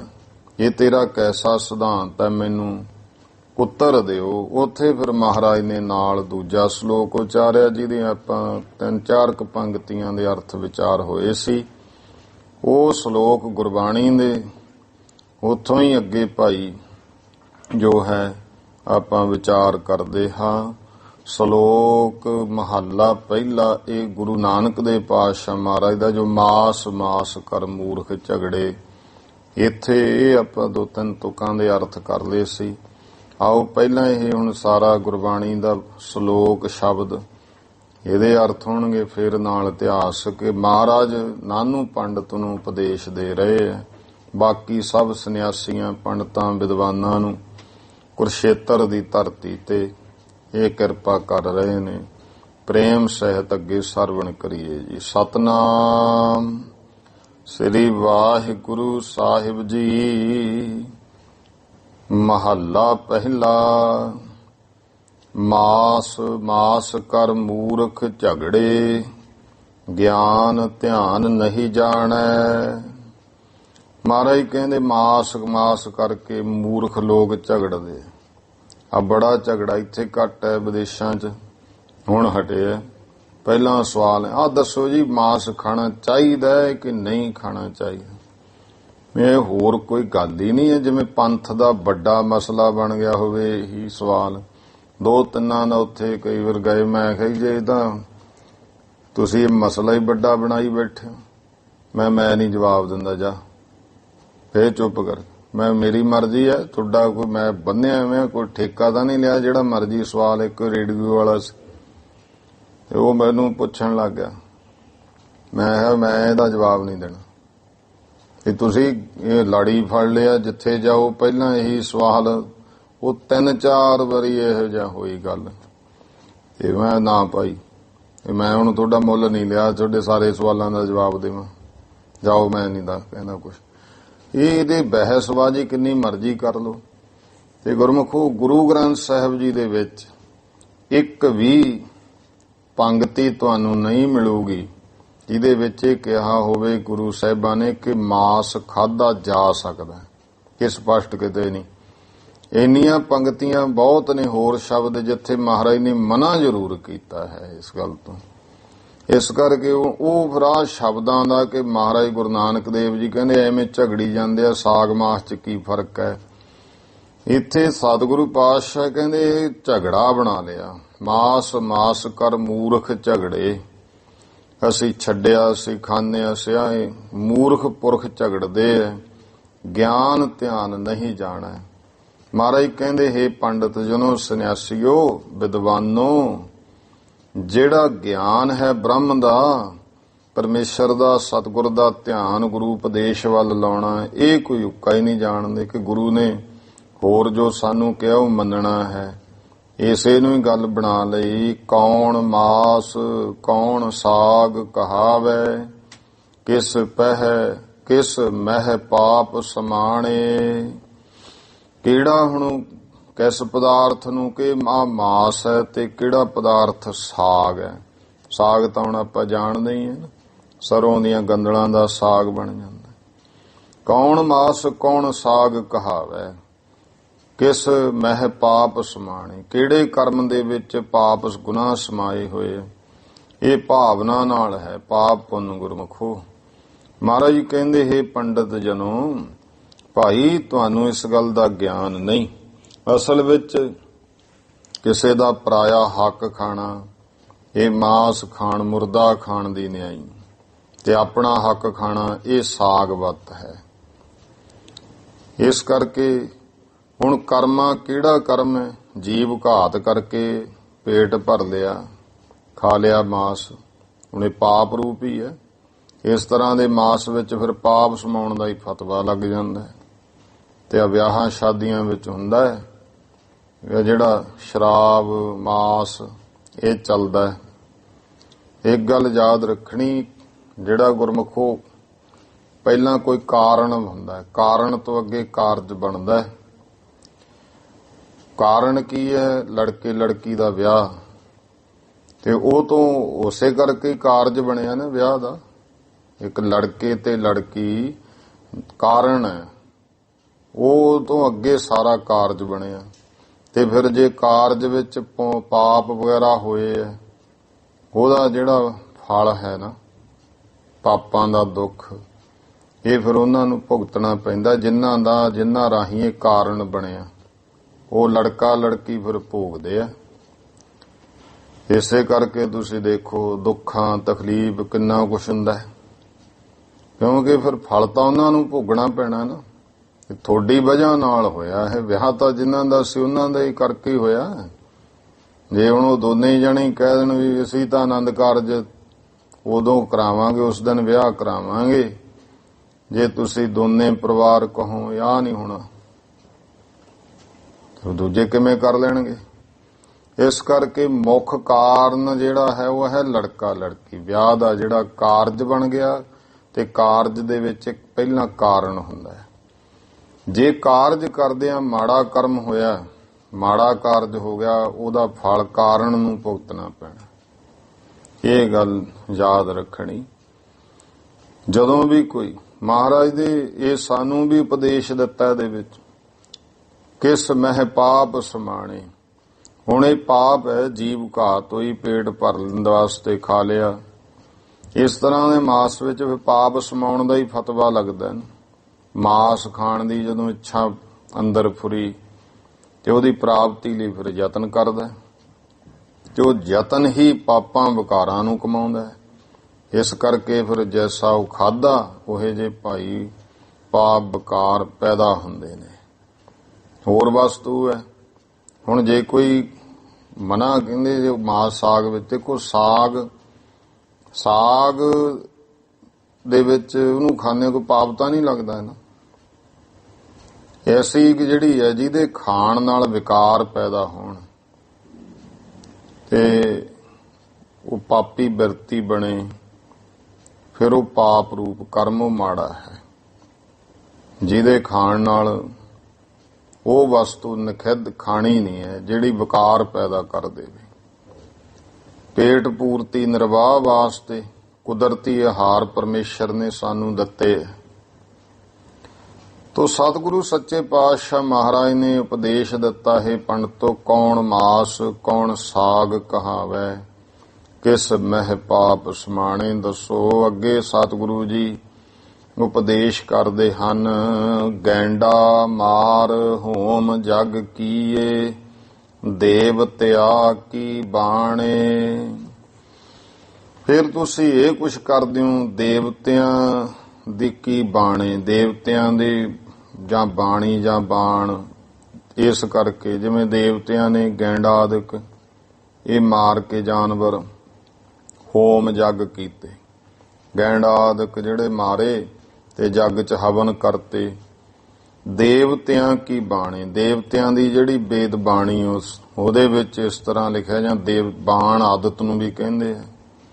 ਗੈਂਡਾ ਮਾਰ ਕੇ ਹਵਨ ਜੱਗ ਕਰਨੇ, ਫਿਰ ਦੇਵ ਬਾਣੀ ਮੰਤਰ ਉੱਤੇ ਨਾਲ ਪੜ੍ਹ ਕੇ ਇਹਨੂੰ ਇਹ ਤੇ ਧਰਮ ਹੈ, ਆਹ ਕੁਝ ਕਰਦੇ ਹੋ। ਮਾਸ ਛੋੜ ਬੈਸ ਨੱਕ ਪਕੜਹਿ, ਰਾਤੀ ਮਾਨਸ ਖਾਣੇ। ਫਿਰ ਮਹਾਰਾਜ ਕਹਿੰਦੇ ਪਖੰਡ ਕਰਦੇ ਹੋ ਤੁਸੀਂ, ਮਾਸ ਛੋੜ ਬੈਸ ਨੱਕ ਪਕੜੈ। ਆਹ ਦਿਖਾਵਾ ਜਾਂ ਦੁਨੀਆ ਨੂੰ ਕਰਦੇ ਹੋ। ਇੱਥੇ ਹੁਣ ਤੁਸੀਂ ਇਹ ਕਹਿੰਦੇ ਮਾੜਾ ਹੋ ਗਿਆ ਤੇ ਇੱਥੇ ਬਹਿ ਕੇ ਨੱਕ ਫੜ ਕੇ ਪਾਸੇ ਜੇ ਨੂੰ ਹੁੰਦੇ ਹੋ। ਸਾਨੂੰ ਤਾਂ ਇਹਦੀ ਬਦਬੂ ਆਉਂਦੀ ਹੈ। ਇਹ ਕਸਕ ਮਾਸ ਦੇ ਤਿਆਗੀ ਬਣ ਕੇ ਇਹ ਭੈੜੀ ਵਾਸ਼ਨਾ ਆਈ, ਜਾਂ ਨੱਕ ਫੜ ਕੇ ਸਮਾਧੀ ਜੀ ਲਾ ਕੇ ਬੈਠਦੇ ਹੋ। ਰਾਤੀ ਮਾਨਸ ਖਾਣੇ, ਰਾਤ ਨੂੰ ਕਹਿੰਦੇ ਮਨੁੱਖ ਹੀ ਖਾ ਜਾਂਦੇ ਹੋ ਤੁਸੀਂ। ਭਾਵ ਕਿਸੇ ਦਾ ਧੋਖਾ, ਧਰਮ ਦੇ ਨਾਂ ਤੇ ਠੱਗੀ, ਪਖੰਡ, ਇਹ ਗੁਰਮੁਖੋ ਮਾਨਸ ਖਾਣਾ ਹੀ ਹੈ। ਪਰਾਇਆ ਹੱਕ ਖਾਣਾ, ਪਰਾਇਆ ਤਨ ਪਰਾਏ ਧਨ ਵਾਸਤੇ ਮਨ ਦੇ ਸੰਕਲਪ ਹੀ ਪੈਦਾ ਕਰੀ ਜਾਣੇ। ਇਸੇ ਤਰ੍ਹਾਂ ਹੀ ਇਹ ਜਾਣੋ ਬਣਿਆ ਤਣਿਆ ਮਨੁੱਖੀ ਮਾਸ ਖਾ ਰਹੇ ਹੋ। ਸਾਹਿਬ ਜੀ ਕਹਿੰਦੇ ਇਹ ਕੁਝ ਕਰਦੇ ਹੋ, ਫੜ ਕਰ ਲੋਕਾਂ ਨੋ ਦਿਖਲਾਵੇ ਹੈ, ਗਿਆਨ ਧਿਆਨ ਨਹੀਂ ਸੂਝੈ। ਤੇ ਦਿਨੇ ਇਹੋ ਜੇ ਪਖੰਡ ਕਰ ਕਰਕੇ ਨੱਕ ਜੇ ਫੜ ਕੇ ਲੋਕਾਂ ਨੂੰ ਪਖੰਡ ਬਣਾ ਕੇ ਦਿਖਾਉਨੇ ਹੋ, ਤੇ ਗਿਆਨ ਧਿਆਨ ਨਹੀਂ ਸੂਝੈ। ਪਰ ਤੁਹਾਨੂੰ ਕੋਈ ਬ੍ਰਹਮ ਦਾ ਗਿਆਨ, ਸਤਿਗੁਰੂ ਦੇ ਉਪਦੇਸ਼ ਦਾ ਧਿਆਨ, ਸਰਗੁਣ ਦਾ ਇਹ ਕੋਈ ਨਹੀਂ ਸੁਝਦਾ, ਇਹਦੀ ਕੋਈ ਸੋਝੀ ਨਹੀਂ। ਨਾਨਕ ਅੰਧੇ ਸਿਓ ਕਿਆ ਕਹੀਐ, ਕਹਿ ਨਾ ਕਹਿਆ ਬੂਝੈ। ਮਹਾਰਾਜ ਜੀ ਕਹਿੰਦੇ ਹੁਣ ਇਹ ਅਗਿਆਨੀ ਲੋਕਾਂ ਨੂੰ ਕੀ ਕਹੀਏ, ਅਗਿਆਨਤਾ ਵਸ ਗਈ, ਕੀ ਸਮਝਾਈਏ, ਕੀ ਇਹਨਾਂ ਨੂੰ ਦੱਸੀਏ। ਅੰਧੇ ਸਿਓ ਕਿਆ ਕਹੀ, ਅੰਨਾ ਭਾਵ ਗਿਆਨੀ। ਕਹਿ ਨਾ ਕਹਿਆ ਬੂਝੈ। ਜੇ ਇਹਨਾਂ ਨੂੰ ਭਾਈ ਕਹਿੰਦੇ ਨਾਮ ਜਪ ਲਓ ਤੁਸੀਂ, ਵੀ ਐਵੇਂ ਝਗੜੇ ਨਾਲੋਂ ਨਾਮ ਜਪੋ, ਪਰਮੇਸ਼ਰ ਨਾਲ ਜੁੜੋ, ਸਾਤਸੰਗ ਕਰੋ, ਇਹ ਕਹਿ ਵੀ ਦਈਏ। ਕਹਿ ਨਾ ਕਹਿਆ ਬੂਝੈ, ਕਹਿੰਦੇ ਕਿਹਾ ਹੋਇਆ ਬੁੱਝਦੇ ਨਹੀਂ, ਸਮਝਦੇ ਨਹੀਂ ਹੈ। ਇਹ ਸਤਿਗੁਰੂ ਪਾਤਸ਼ਾਹ ਮਹਾਰਾਜ ਨੂੰ ਕਹਿੰਦੇ ਵੀ ਅੰਨਾ ਕਿਸ ਨੂੰ ਕਹਿੰਦੇ ਹੋ ਤੁਸੀਂ। ਮਹਾਰਾਜ ਉਪਦੇਸ਼ ਦਿੰਦੇ ਹਨ, ਅੰਧਾ ਸੋਏ ਜੇ ਅੰਧ ਕਮਾਵੇ, ਤਿਸ ਹਿਰਦੈ ਸੇ ਲੋਚਨ ਨਾਹੀ। ਮਹਾਰਾਜ ਜੀ ਕਹਿੰਦੇ ਐ ਨਾਨੂ ਪੰਡਤ ਯਾਦ ਰੱਖ, ਅੰਧਾ ਸੋਏ ਜੇ ਅੰਧ ਕਮਾਵੇ। ਅੰਧਾ ਉਹ ਹੈ ਜਿਹੜਾ ਅੰਧਤਾਈ ਨੂੰ ਕਮਾਉਂਦਾ ਹੈ, ਭਾਵ ਅਗਿਆਨ ਪੁਣੇ ਵਿੱਚ ਕਰਮ ਕਰ ਰਿਹਾ ਹੈ, ਅਗਿਆਨਤਾ ਵਾਲੇ ਕਰਮ ਕਰਦਾ ਹੈ ਨਾ। ਅੰਧਾ ਸੋਏ ਜੇ ਅੰਧ ਕਮਾਵੇ। ਗੁਰਬਾਣੀ ਵਿੱਚ ਇਸ ਤਰ੍ਹਾਂ ਹੀ ਬਚਨ ਨੇ, ਅੰਧੇ ਇਹ ਨਾ ਆਖੀਏ ਜਿਨ ਮੁਖ ਲੋਇਣ ਨਾਹੀ, ਅੰਧੇ ਸਈ ਨਾਨਕਾ ਜੇ ਖਸਮੋ ਘੁੱਥੇ ਜਾਏ। ਅੰਨਾ ਉਹ ਨਹੀਂ ਹੈ ਜਿਹਨੂੰ ਅੱਖਾਂ ਪ੍ਰਤਾਖੇ ਤੋਂ ਨਹੀਂ ਦਿਸਦਾ। ਅੰਧੇ ਅਸਲ ਵਿੱਚ ਉਹ ਨੇ ਜਿਹੜੇ ਰੱਬ ਵੱਲੋਂ ਮੁਖ ਮੋੜ ਗਏ, ਅਗਿਆਨੀ ਬਣ ਗਏ। ਅੰਧਾ ਸੋਏ ਜੇ ਅੰਧ ਕਮਾਵੇ, ਅਗਿਆਨੀ ਹੈ ਜਿਹੜਾ ਅਗਿਆਨਤਾ ਦੇ ਕਰਮ ਕਰਦਾ ਹੈ। ਤਿਸ ਹਿਰਦੈ ਸੇ ਲੋਚਨ ਨਾਹੀ, ਉਹਦੇ ਹਿਰਦੇ ਵਿੱਚ ਧੰਨ ਗੁਰੂ ਨਾਨਕ ਦੇ ਪਾਤਸ਼ਾਹ ਕਹਿੰਦੇ ਵਿਰਾਗ ਵਿਵੇਕ ਇਤਿਆਦਿਕ ਦੇ ਭਾਈ ਲੋਚਨ ਕਹੀਏ ਅੱਖਾਂ ਨਹੀਂ ਹਨ, ਨੇਤਰ ਨਹੀਂ ਹਨ, ਜਾਂ ਗਿਆਨ ਰੂਪੀ ਨੇਤਰ ਨਹੀਂ ਹਨ। ਮਾਤ ਪਿਤਾ ਕੀ ਰਾਕਤ ਨਿਪੰਨੇ, ਮੱਛੀ ਮਾਸ ਨਾ ਖਾਹੀ। ਫਿਰ ਇਹ ਦੇਖੋ ਮਹਾਰਾਜ ਕਹਿੰਦੇ ਹੈ ਪੰਡਤ ਜਨੋ, ਇਹਨਾਂ ਨੂੰ ਪੰਡਤ ਹੋਰ ਸੰਨਿਆਸੀ ਸਭ ਨੂੰ, ਮਾਤ ਪਿਤਾ ਕੀ ਰਕਤ ਨਿਪੰਨੇ। ਇੱਥੇ ਧਿਆਨ ਰੱਖਣਾ ਕਿ ਕਾਹਲੀ ਚ ਨਿਪੁੰਨੇ ਪਾਠ ਕਰ ਦਿੰਦੇ ਆ, ਪੱਪੇ ਨੂੰ ਔਂਕੜ ਨਹੀਂ ਪੜਨਾ, ਇਹ ਲੱਗਿਆ ਨਹੀਂ ਹੈ, ਇਸ ਕਰਕੇ ਇਹਦਾ ਧਿਆਨ ਨਿਪੰਨੇ। ਮਾਤਾ ਪਿਤਾ ਦੀ ਜਿਹੜੀ ਰਕਤ, ਮਾਂ ਕੀ ਰਕਤ ਪਿਤਾ ਬਿੰਦ ਧਾਰਾ, ਤੇ ਇਉਂ ਇਹ ਤੋਂ ਕਹਿੰਦੇ ਭਾਈ ਪੈਦਾ ਹੋ ਗਏ ਤੇ ਆ ਦਿਖਾਵੇ ਮਾਤਰ ਮੂੰਹੋਂ ਆਖੀ ਜਾਂਦੇ ਆ, ਮੱਛੀ ਮਾਸ ਨਾ ਖਾਹੀ। ਅਸੀਂ ਕਹਿੰਦੇ ਮੱਛੀ ਦਾ ਮਾਸ ਨਹੀਂ ਖਾਂਦੇ, ਭਾਵ ਜਿਹਨੇ ਮੱਛੀ ਦਾ ਮਾਸ ਖਾ ਲਿਆ ਨਾ, ਇਹ ਕਹਿੰਦੇ ਨੇ ਉਹਨੇ ਸਾਰੇ ਮਾਸ ਖਾ ਲਏ, ਕਿਉਂਕਿ ਮੱਛੀ ਗੁਰਮੁਖੋਂ ਮੁਰਦੇ ਦਾ ਵੀ ਮਾਸ ਖਾ ਜਾਂਦੀ ਹੈ, ਮੱਛੀ ਕੋੜੀ ਦਾ ਵੀ ਮਾਸ ਖਾ ਜਾਂਦੀ ਹੈ। ਅਰਥਾਤ ਇਹਦਾ ਭਾਵ ਦੱਸਿਆ ਵੀ ਜਿਵੇਂ ਦੇਖੋ ਇਹ ਬ੍ਰਾਹਮਣੋ ਮਾਤਾ ਪਿਤਾ ਦੀ ਧਾਤੂ ਤੋਂ ਪੈਦਾ ਹੋਏ, ਜੇ ਹੁਣ ਤੁਸੀਂ ਕਹਿੰਦੇ ਮੱਛੀ ਨੂੰ ਵਿਸ਼ੇਸ਼ ਕਰਕੇ ਕਿ ਖਾਣ ਯੋਗ ਨਹੀਂ ਹੈ, ਇਹ ਠੀਕ ਹੈ, ਬਾਕੀ ਦੇ ਮਾਸ ਨਾਲੋਂ ਮੱਛੀ ਦਾ ਮਾਸ ਬਹੁਤਾ ਮੰਦਾ। ਹੁਣ ਕਈ ਜਗ੍ਹਾ ਤੇ ਕਹਿੰਦੇ ਇਹਨੂੰ ਨਾਂ ਰੱਖਤਾ ਜਲ ਤੋਰੀ, ਅਖੇ ਤਾਂ ਹੁਣ ਇਹ ਦਲੀਲਾਂ ਨੇ ਆਪੋ ਆਪਣੀਆਂ, ਤੇ ਬਹੁਤ ਜਗ੍ਹਾ ਤੇ ਇਹੋ ਜੀ ਚਰਚਾ ਚੱਲਦੀ ਹੈ ਕਿ ਮੱਛੀ ਦਾ ਜਿਹੜਾ ਮਾਸ ਹੈ ਨਾ, ਉਹਨੂੰ ਅਗੇ ਮੀਟ 'ਚ ਨਹੀਂ ਗਿਣਿਆ ਜਾਂਦਾ। ਇਹ ਕਹਿੰਦੇ ਕਿਉਂਕਿ ਪਾਣੀ 'ਚ ਹੀ ਰਹਿੰਦੀ ਹੈ, ਪਰ ਧਰਮ ਗ੍ਰੰਥਾਂ ਵਿੱਚ ਇਹਨੂੰ ਸਭ ਤੋਂ ਹੀ ਮਾੜਾ ਕਿਹਾ, ਕਿਉਂਕਿ ਕੋੜੀ ਦਾ ਵੀ ਮਾਸ, ਇਹ ਤਾਂ ਗਾਂ ਮਾਸ ਖਾ ਜਾਂਦੀ ਹੈ, ਮੁਰਦਿਆਂ ਦਾ ਖਾ ਜਾਂਦੀ ਹੈ, ਮਾਰ ਕੇ ਪ੍ਰਾਣੀ ਪਾਣੀ 'ਚ ਛੁੱਟ ਦੋ। ਹੁਣ ਕਿੰਨੇ ਜਲ ਪ੍ਰਵਾਹ ਕਰਦੇ ਆ ਸਰੀਰਾਂ ਨੂੰ, ਉਹ ਮੱਛੀਆਂ ਹੀ ਖਾਂਦੀਆਂ, ਹੋਰ ਕੌਣ ਖਾਂਦਾ ਉਹਨਾਂ ਨੂੰ। ਇਸ ਕਰਕੇ ਇਹ ਗੱਲਾਂ ਤੁਸੀਂ ਕਰਦੇ ਹੋ ਤੇ ਇਹ ਕੁਕਰਮ ਵੀ ਕਰਦੇ ਹੋ, ਜਿਹੜੇ ਕੁਕਰਮ ਉਹ ਤੋਂ ਵੀ ਭੈੜੇ ਨੇ, ਮੱਛੀ ਨਾਲੋਂ ਵੀ ਭੈੜੇ ਹਨ। ਤੇ ਸਤਿਗੁਰੂ ਸੱਚੇ ਪਾਤਸ਼ਾਹ ਮਹਾਰਾਜ ਕਹਿੰਦੇ ਅਸਲ ਵਿੱਚ ਕੁਕਰਮ ਨੂੰ ਤਿਆਗੋ ਜੋ ਵੱਡੇ ਪਾਪ ਹਨ। ਇਸਤਰੀ ਪੁਰਖੈ ਜਾਂ ਨਿਸ ਮੇਲਾ, ਉਥੈ ਮੰਦ ਕਮਾਹੀ। ਜਿਵੇਂ ਇਸਤਰੀ ਪੁਰਖ ਹੈ ਜਾਂ ਨਿਸ ਮੇਲਾ, ਉਥੇ ਮੰਦ ਕਮਾਹੀ। ਉੱਥੇ ਕਹਿੰਦੇ ਤੁਸੀਂ ਜਦੋਂ ਇਸਤਰੀ ਪੁਰਸ਼ ਮਿਲਾਪ ਦੇ ਸਮੇਂ ਮਾਸ ਹੀ ਕਮਾਉਂਦੇ ਹੋ, ਮਾਸ ਦਾ ਹੀ ਵਿਵਹਾਰ ਹੈ, ਮਾਸ ਦਾ ਹੀ ਕਰਮ ਨੂੰ ਉੱਥੇ ਮੰਦ ਕਮਾਹੀ, ਮੰਦ ਕਮਾ ਰਹੇ ਹੋ। ਮਾਸੋ ਨਿੰਮੇ ਮਾਸੋ ਜੰਮੇ, ਹਮ ਮਾਸੈ ਕੇ ਭਾਂਡੇ। ਫਿਰ ਮਹਾਰਾਜ ਕਹਿੰਦੇ ਦੇਖੋ ਮਾਸ ਪਿਤਾ ਦੀ ਅੰਸ਼ ਵੀ ਮਾਸ ਰੂ ਮਾਸ ਤੋਂ ਹੀ, ਮਾਸੋ ਨਿੰਮਿਆ ਗਿਆ ਗਰਭ ਵਿੱਚ ਤੂੰ, ਮਾਸੋ ਜੰਮੇ, ਤੇ ਮਾਸ ਤੋਂ ਹੀ ਗਰਭ ਤੋਂ ਹੀ ਪੈਦਾ ਹੋਇਆ। ਹਮ ਮਾਸੈ ਕੇ ਭਾਂਡੇ, ਅਸੀਂ ਭਾਈ ਜਿੰਨੇ ਵੀ ਆ, ਜਿਵੇਂ ਬਾਹਰ ਭਾਂਡੇ ਨੇ ਧਾਤਾਂ ਦੇ, ਅਸੀਂ ਮਾਸ ਦੇ ਹੀ ਭਾਂਡੇ ਹਾਂ। ਗਿਆਨ ਧਿਆਨ ਕਛ ਸੂਝੈ ਨਾਹੀ, ਚਤੁਰ ਕਹਾਵੈ ਪਾਂਡੇ। ਐ ਪੰਡਤ ਵਿਦਵਾਨ ਪਾਂਡੇ ਨਾਨੂੰ, ਤੁਸੀਂ ਬਹੁਤ ਚਰਚਾ ਵਿਚਾਰ ਕਰਕੇ ਆਪਣੇ ਆਪ ਨੂੰ ਚਤੁਰ ਕਹਾਉਂਦੇ ਹੋ, ਪਰ ਗਿਆਨ ਧਿਆਨ ਕਛ ਸੂਝੈ ਨਾਹੀ, ਤੁਹਾਨੂੰ ਨਿਰਗੁਣ ਬ੍ਰਹਮ ਦਾ ਕੋਈ ਗਿਆਨ ਨਹੀਂ, ਕੋਈ ਸਰਗੁਣ ਦਾ ਧਿਆਨ ਤੁਹਾਡੇ ਵਿੱਚ ਹੈ ਨਹੀਂ। ਕਛ ਸੂਝੈ ਨਾਹੀ, ਕੁਝ ਸਿੱਝਦਾ ਸੋਨੂੰ ਨਹੀਂ ਹੈ, ਦਿਸਦਾ ਕੁਛ ਨਹੀਂ ਹੈ।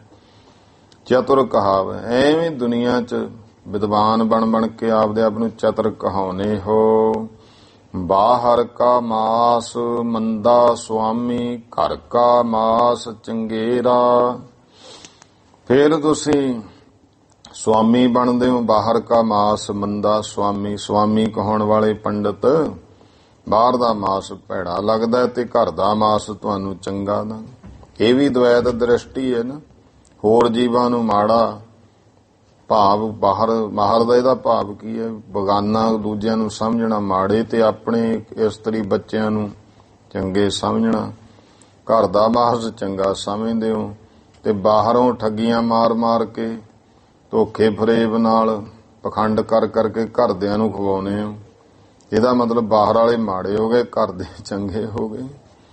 ਇਹ ਮਹਾਰਾਜ ਉਪਦੇਸ਼ ਦਿੰਦੇ, ਜੀ ਅਜੰਤ ਸਭ ਮਾਸੋ ਹੋਏ, ਜੀਏ ਲਿਆ ਵਾਸੇਰਾ। ਜਿੰਨੇ ਵੀ ਜੀਆ ਜੰਤ ਹੈ, ਸੂਖਮ ਹੈ, ਸਥੂਲ ਹੈ, ਇਹ ਸਾਰੇ ਮਹਾਰਾਜ ਕਹਿੰਦੇ ਮਾਸ ਤੋਂ ਹੀ ਹੋਏ ਹੈ ਤੇ ਮਾਸ ਵਿੱਚ ਹੀ ਜੀਏ। ਜਿਹੜੀ ਜੀਵ ਆਤਮਾ ਹੈ ਉਹਨੇ ਆਪਣਾ ਵਾਸਾ ਲਿਆ ਹੈ। ਆ ਭਖ ਹੈ, ਭਖ ਤਜ ਛੋੜ ਹੈ, ਅੰਧ ਗੁਰੂ ਜਿਨ ਕੇਰਾ। ਤੇ ਜਿਨ੍ਹਾਂ ਦਾ ਗੁਰੂ ਹੀ ਗਿਆਨੀ ਅੰਨੇ, ਜਿਹਨੂੰ ਆਪ ਨੂੰ ਗਿਆਨ ਨਹੀਂ, ਗੁਰੂ ਬਣ ਗਿਆ, ਫਿਰ ਭਾਈ ਭਖ ਹੈ। ਭਖ ਕਹਿੰਦੇ ਆ ਜਿਹੜਾ ਨਾ ਖਾਣ ਯੋਗ ਹੈ, ਭਖ ਹੈ, ਉਹਨੂੰ ਵੀ ਖਾ ਜਾਂਦੇ ਆ। ਨਾ ਖਾਣ ਵਾਲੇ ਪਦਾਰਥਾਂ ਨੂੰ ਵੀ ਖਾ ਜਾਣਾ ਭਖ। ਇਸ ਤਰ੍ਹਾਂ ਭਖ ਤਜ ਛੋੜੈ, ਤੇ ਜਿਹੜੇ ਖਾਣ ਵਾਲੇ ਪਦਾਰਥ ਹੈ ਉਹਨਾਂ ਨੂੰ ਛੱਡ ਦਿੰਦੇ ਆ, ਉਹ ਤਿਆਗ ਦਿੰਦੇ। ਨਾ ਖਾਣ ਯੋਗ ਪਦਾਰਥਾਂ ਨੂੰ ਖਾਣਾ, ਜਿਹੜੇ ਖਾਣ ਯੋਗ ਉਹਨਾਂ ਨੂੰ ਤਿਆਗਣਾ। ਇਸ ਤਰ੍ਹਾਂ ਹੀ ਭਾਵ ਹੈ ਕਿ ਉਹ ਕਰਮ ਜਿਹੜੇ ਸ਼ੁਭ ਕਰਮ ਕਰਨੇ ਨੇ ਉਹ ਨਹੀਂ ਕਰਨਾ, ਨਾ ਕਰਨ ਯੋਗ ਕਰਮਾਂ ਨੂੰ ਕਰਨਾ ਹੈ। ਇਹ ਭਾਈ ਜਿੰਨਾ ਹੈ ਸਾਰਾ ਜੋ ਸਾਨੂੰ ਧਾਰਨਾ ਚਾਹੀਦਾ ਗੁਰੂ ਦਾ ਉਪਦੇਸ਼, ਗੁਰੂ ਦੀ ਗੱਲ ਨਹੀਂ ਮੰਨਣੀ ਤੇ ਕੋਈ ਸਾਨੂੰ ਹੋਰ ਸਾਡੇ ਹੱਕ ਦੀ ਕਹਿ ਦੇਵੇ, ਐਵੇਂ ਸੁਣਾ ਦੇ, ਉਹ ਪੱਲੇ ਬੰਨ ਲੈਣੀ ਹੈ। ਇਸ ਤਰ੍ਹਾਂ ਦੀ ਬਿਰਤੀ ਹੋ ਗਈ। ਅੰਧ ਗੁਰੂ ਜਨ ਕੇਰਾ। ਕੌਣ ਨੇ? ਕਹਿੰਦੇ ਜਿਨ੍ਹਾਂ ਦਾ ਗੁਰੂ ਹੀ ਅੰਨਾ ਹੈ। ਮਾਸੋ ਨਿੰਮੇ ਮਾਸੋ ਜੰਮੇ, ਹਮ ਮਾਸੈ ਕੇ ਭਾਂਡੇ। ਇਹ ਜਿੰਨੇ ਮਾਸ ਤੋਂ ਹੀ ਨਿੰਮੇ ਗਏ, ਮਾਸ ਤੋਂ ਹੀ ਜਨਮ ਹੋਇਆ ਤੇ ਮਾਸ ਦੇ ਹੀ ਅਸੀਂ ਸਾਰੇ ਸਰੀਰ ਨੂੰ ਭਾਂਡੇ ਹਾਂ। ਗਿਆਨ ਧਿਆਨ ਕਛ ਸੂਝੈ ਨਾਹੀ, ਚਤੁਰ ਕਹਾਵੈ ਪਾਂਡੇ। ਐ ਪੰਡਤੋ, ਤੁਸੀਂ ਆਪਣੇ ਆਪ ਨੂੰ ਵਿਦਵਾਨ ਗ੍ਰੰਥ ਪੜ੍ਹ ਕੇ ਚਤੁਰ ਤੇ ਕਹਾਉਨੇ ਹੋ, ਪਰ ਤੁਹਾਨੂੰ ਕੋਈ ਗਿਆਨ ਧਿਆਨ ਕੁਝ ਵੀ ਸੁਝਦਾ ਨਹੀਂ ਹੈ। ਮਾਸ ਪੁਰਾਣੀ ਮਾਸ ਕਤੇਬੀ, ਚੌਹ ਜੁਗ ਮਾਸ ਕਮਾਣਾ। ਫਿਰ ਦੇਖੋ ਮਾਸ ਪੁਰਾਣਾ ਚ ਤੇ ਕਤੇਬਾਂ ਦੇ ਵਿੱਚ ਸਾਰਾ ਤੁਸੀਂ ਦੱਸਦੇ ਹੋ ਨਾ। ਮਾਸ ਜਿਹੜਾ ਹੈ ਪੁਰਾਣੀ ਮਾਸ ਕਤੇਬੀ, ਚੌਹਾਂ ਯੁੱਗਾਂ ਵਿੱਚ ਹੀ ਐਸਾ। ਪੁਰਾਣਾ ਚ ਵੀ ਮਾਸ ਦਾ ਜ਼ਿਕਰ ਆ ਗਿਆ। ਬਲੀ ਬੁਲੀ ਦਿੰਦੇ ਹੋ, ਸਾਰਾ ਕੁਝ ਉਹ ਧਰਮ ਦੇ ਨਾਂ ਤੇ ਹੀ ਕਰਦੇ ਹੋ, ਉਹਦੀ ਬਲੀ ਦੇਤੀ ਹੋ। ਆ ਕਈ ਜਗ੍ਹਾ ਹੁੰਦਾ ਜਵਾਕਾਂ ਦੀਆਂ ਵੀ ਬਲੀਆਂ ਦੇ ਦਿੰਦੇ ਆ। ਦੇਖੋ ਕਿੰਨਾ ਪਖੰਡ ਦੁਨੀਆ ਤੇ ਹੋਇਆ। ਤੇ ਫਿਰ ਕਹਿੰਦੇ ਕਤੇਬੀ, ਮੁਸਲਮਾਨਾਂ ਦੀਆਂ ਕਤੇਬਾਂ 'ਚ ਵੀ ਜ਼ਿਕਰ ਆ ਗਿਆ। ਉਹਨਾਂ ਨੇ ਕੁਰਬਾਨੀਆਂ, ਇਹਦਾ ਕਿਤੇ ਬਕਰੀਦ ਬਣਾ ਲਿਆ, ਹੋਰ ਜਿਹੜਾ ਕੁਰਬਾਨ। ਚੌਹ ਯੁੱਗ ਮਾਸ ਕਮਾਣਾ, ਚਾਰੇ ਯੁੱਗਾਂ ਵਿੱਚ ਮਾਸ ਦੀ ਹੋਈ ਕਮਾਈ ਕਰੀ ਜਾਂਦੇ ਹੋ। ਸਾਰੇ ਕਰਮ ਤਾਂ ਸਿਰਫ ਮਾਸ ਖਾਣ ਵਾਸਤੇ ਹੀ ਕਰਦੇ ਹੋ। ਤੇ ਸਾਰਾ ਕਹਿੰਦੇ ਤੁਸੀਂ ਭਾਈ ਦਵੈਤ ਰੱਖੀ ਹੋਈ ਹੈ। ਜਿਹੜੀ ਗੱਲ ਦਾ ਅੱਜ ਖੰਡਨ ਕਰਦੇ ਹੋ, ਜਦੋਂ ਤੁਹਾਨੂੰ ਲੋੜ ਆਪਣੀ ਮੱਤ ਦੇ ਵਾਸਤੇ ਫਿਰ ਉਸੇ ਗੱਲ ਦਾ ਹੀ ਮੰਨਣ ਕਰ ਜਾਂਦੇ ਹੋ। ਇਹ ਨਹੀਂ ਨਾ ਹੋ ਸਕਦਾ ਜਿਹੜੀ ਜਾਂ ਤਾਂ ਕੋਈ ਗੱਲ ਖੰਡਿਤ ਹੈ ਜਾਂ ਕੋਈ ਮੰਡਿਤ ਹੈ, ਜਾਂ ਹਾਂ ਪੱਖ ਹੈ ਜਾਂ ਨਾ। ਇੱਕ ਗੱਲ ਦਾ ਕਿਤੇ ਖੰਡਨ ਕਿਤੇ ਮੰਡਨ ਨਹੀਂ ਨਾ ਹੋ ਸਕਦਾ ਹੈ। ਕਿਤੇ ਤਾਂ ਤੁਸੀਂ ਬਲੀਆਂ, ਕਿਤੇ ਤਾਂ ਉਹਨਾਂ ਨੂੰ ਜੱਗਾਂ ਦੇ ਨਾਂ ਤੇ ਕੁਝ ਕਰਦੇ ਹੋ, ਕਿਤੇ ਖੰਡਨ ਕਰੀ ਜਾਂਦੇ ਹੋ। ਇਹ ਜਿਹਾ ਕੁਝ ਹੋ ਰਿਹਾ ਹੈ। ਜਜ ਕਾਜ ਵਿਆਹੇ ਸੁਹਾਵੈ, ਉਥੈ ਮਾਸ ਸਮਾਣਾ। ਫਿਰ ਮਹਾਰਾਜ ਕਹਿੰਦੇ ਜਦੋਂ ਦੇਖੋ ਤੁਸੀਂ ਪੂਜਾ ਦਾ ਸਮਾਂ ਹੁੰਦਾ ਜਾਂ ਕੋਈ ਵਿਆਹ ਕਾਜ ਹੁੰਦਾ ਹੈ, ਉਹ ਸੋਭ ਨੀਕ ਬਣਾਉਨੇ ਹੋ, ਸਾਗ ਸੰਬੰਧੀ ਇਕੱਠੇ ਕਰਦੇ ਹੋ। ਉੱਥੇ ਫਿਰ ਕੀ ਹੁੰਦਾ? ਮਾਸ ਸਮਾਣਾ। ਸਾਰੇ ਮਾਸ ਦਾ ਹੀ ਇਕੱਠ ਹੋਇਆ ਹੁੰਦਾ, ਮਾਸ ਹੀ ਮਾਸ ਇਕੱਠਾ ਹੋਇਆ ਹੈ। ਇਸਤਰੀ ਪੁਰਖ ਨਿਪਜਹਿ ਮਾਸੋ, ਪਾਤ ਸਾਹ ਸੁਲਤਾਨਾ। ਜਿੰਨੇ ਇਸਤਰੀ ਪੁਰਸ਼ ਨੇ ਸਭ ਮਾਸ ਤੋਂ ਹੀ ਪੈਦਾ ਹੋਏ, ਭਾਵੇਂ ਇੱਥੇ ਕੋਈ ਪਾਤਸ਼ਾਹ ਹੈ, ਭਾਵੇਂ ਕੋਈ ਸੁਲਤਾਨ ਵੱਡਾ ਚੱਕਰਵਰਤੀ ਬਾਦਸ਼ਾਹ ਹੈ। ਜੇ ਓਏ ਦਿਸਹਿ ਨਰਕ ਜਾਂਦੇ ਤਾਂ ਉਨਕਾ ਦਾਨ ਨਾ ਲੈਣਾ। ਜੇ ਹੁਣ ਤੁਹਾਨੂੰ ਲੱਗਦਾ ਉਹ ਮਾੜੇ ਨੇ, ਤੇ ਜੇ ਉਹ ਮਾਸ ਇਸ ਤਰ੍ਹਾਂ ਜਿਹੜਾ ਤੁਹਾਨੂੰ ਲੱਗਦਾ ਨਰਕਾਂ ਨੂੰ ਜਾਣਗੇ, ਜੇ ਉਹ ਨਰਕ ਜਾਂਦੇ ਦਿਸਦੇ ਤਾਂ ਉਨਕਾ ਦਾਨ ਨਾ, ਫਿਰ ਇਉਂ ਕਰਿਓ, ਮਹਾਰਾਜ ਕਹਿੰਦੇ ਉਹਨਾਂ ਦਾ ਦਾਨ ਨਾ ਲਿਓ ਤੁਸੀਂ, ਕਿਉਂਕਿ ਜੇ ਉਹਨਾਂ ਤੋਂ ਹੁਣ ਦਾਨ ਲਿਆ ਤੁਸੀਂ ਵੀ ਨਰਕਾਂ 'ਚ ਜਾਓਗੇ। ਕਹਿੰਦੇ ਅਸੀਂ ਕਿਉਂ ਨਰਕਾਂ ਜਾਈਏ, ਜਿਹੜੇ ਖਾਣ ਵਾਲੇ ਉਹ ਜਾਣਗੇ, ਅਸੀਂ ਦਾਨ ਦੇ ਅਧਿਕਾਰੀ ਹਾਂ। ਤਾਂ ਗੁਰੂ ਪਾਤਸ਼ਾਹ ਮਹਾਰਾਜ ਕਹਿੰਦੇ ਇਹ ਵੀ ਤੁਹਾਡਾ ਧੱਕਾ ਹੀ ਹੈ। ਫਿਰ ਦੇਂਦਾ ਨਰਕ ਸੁਰਗ ਲੈਦੇ, ਦੇਖੋ ਇਹੋ ਧਿੰਗਾਣਾ।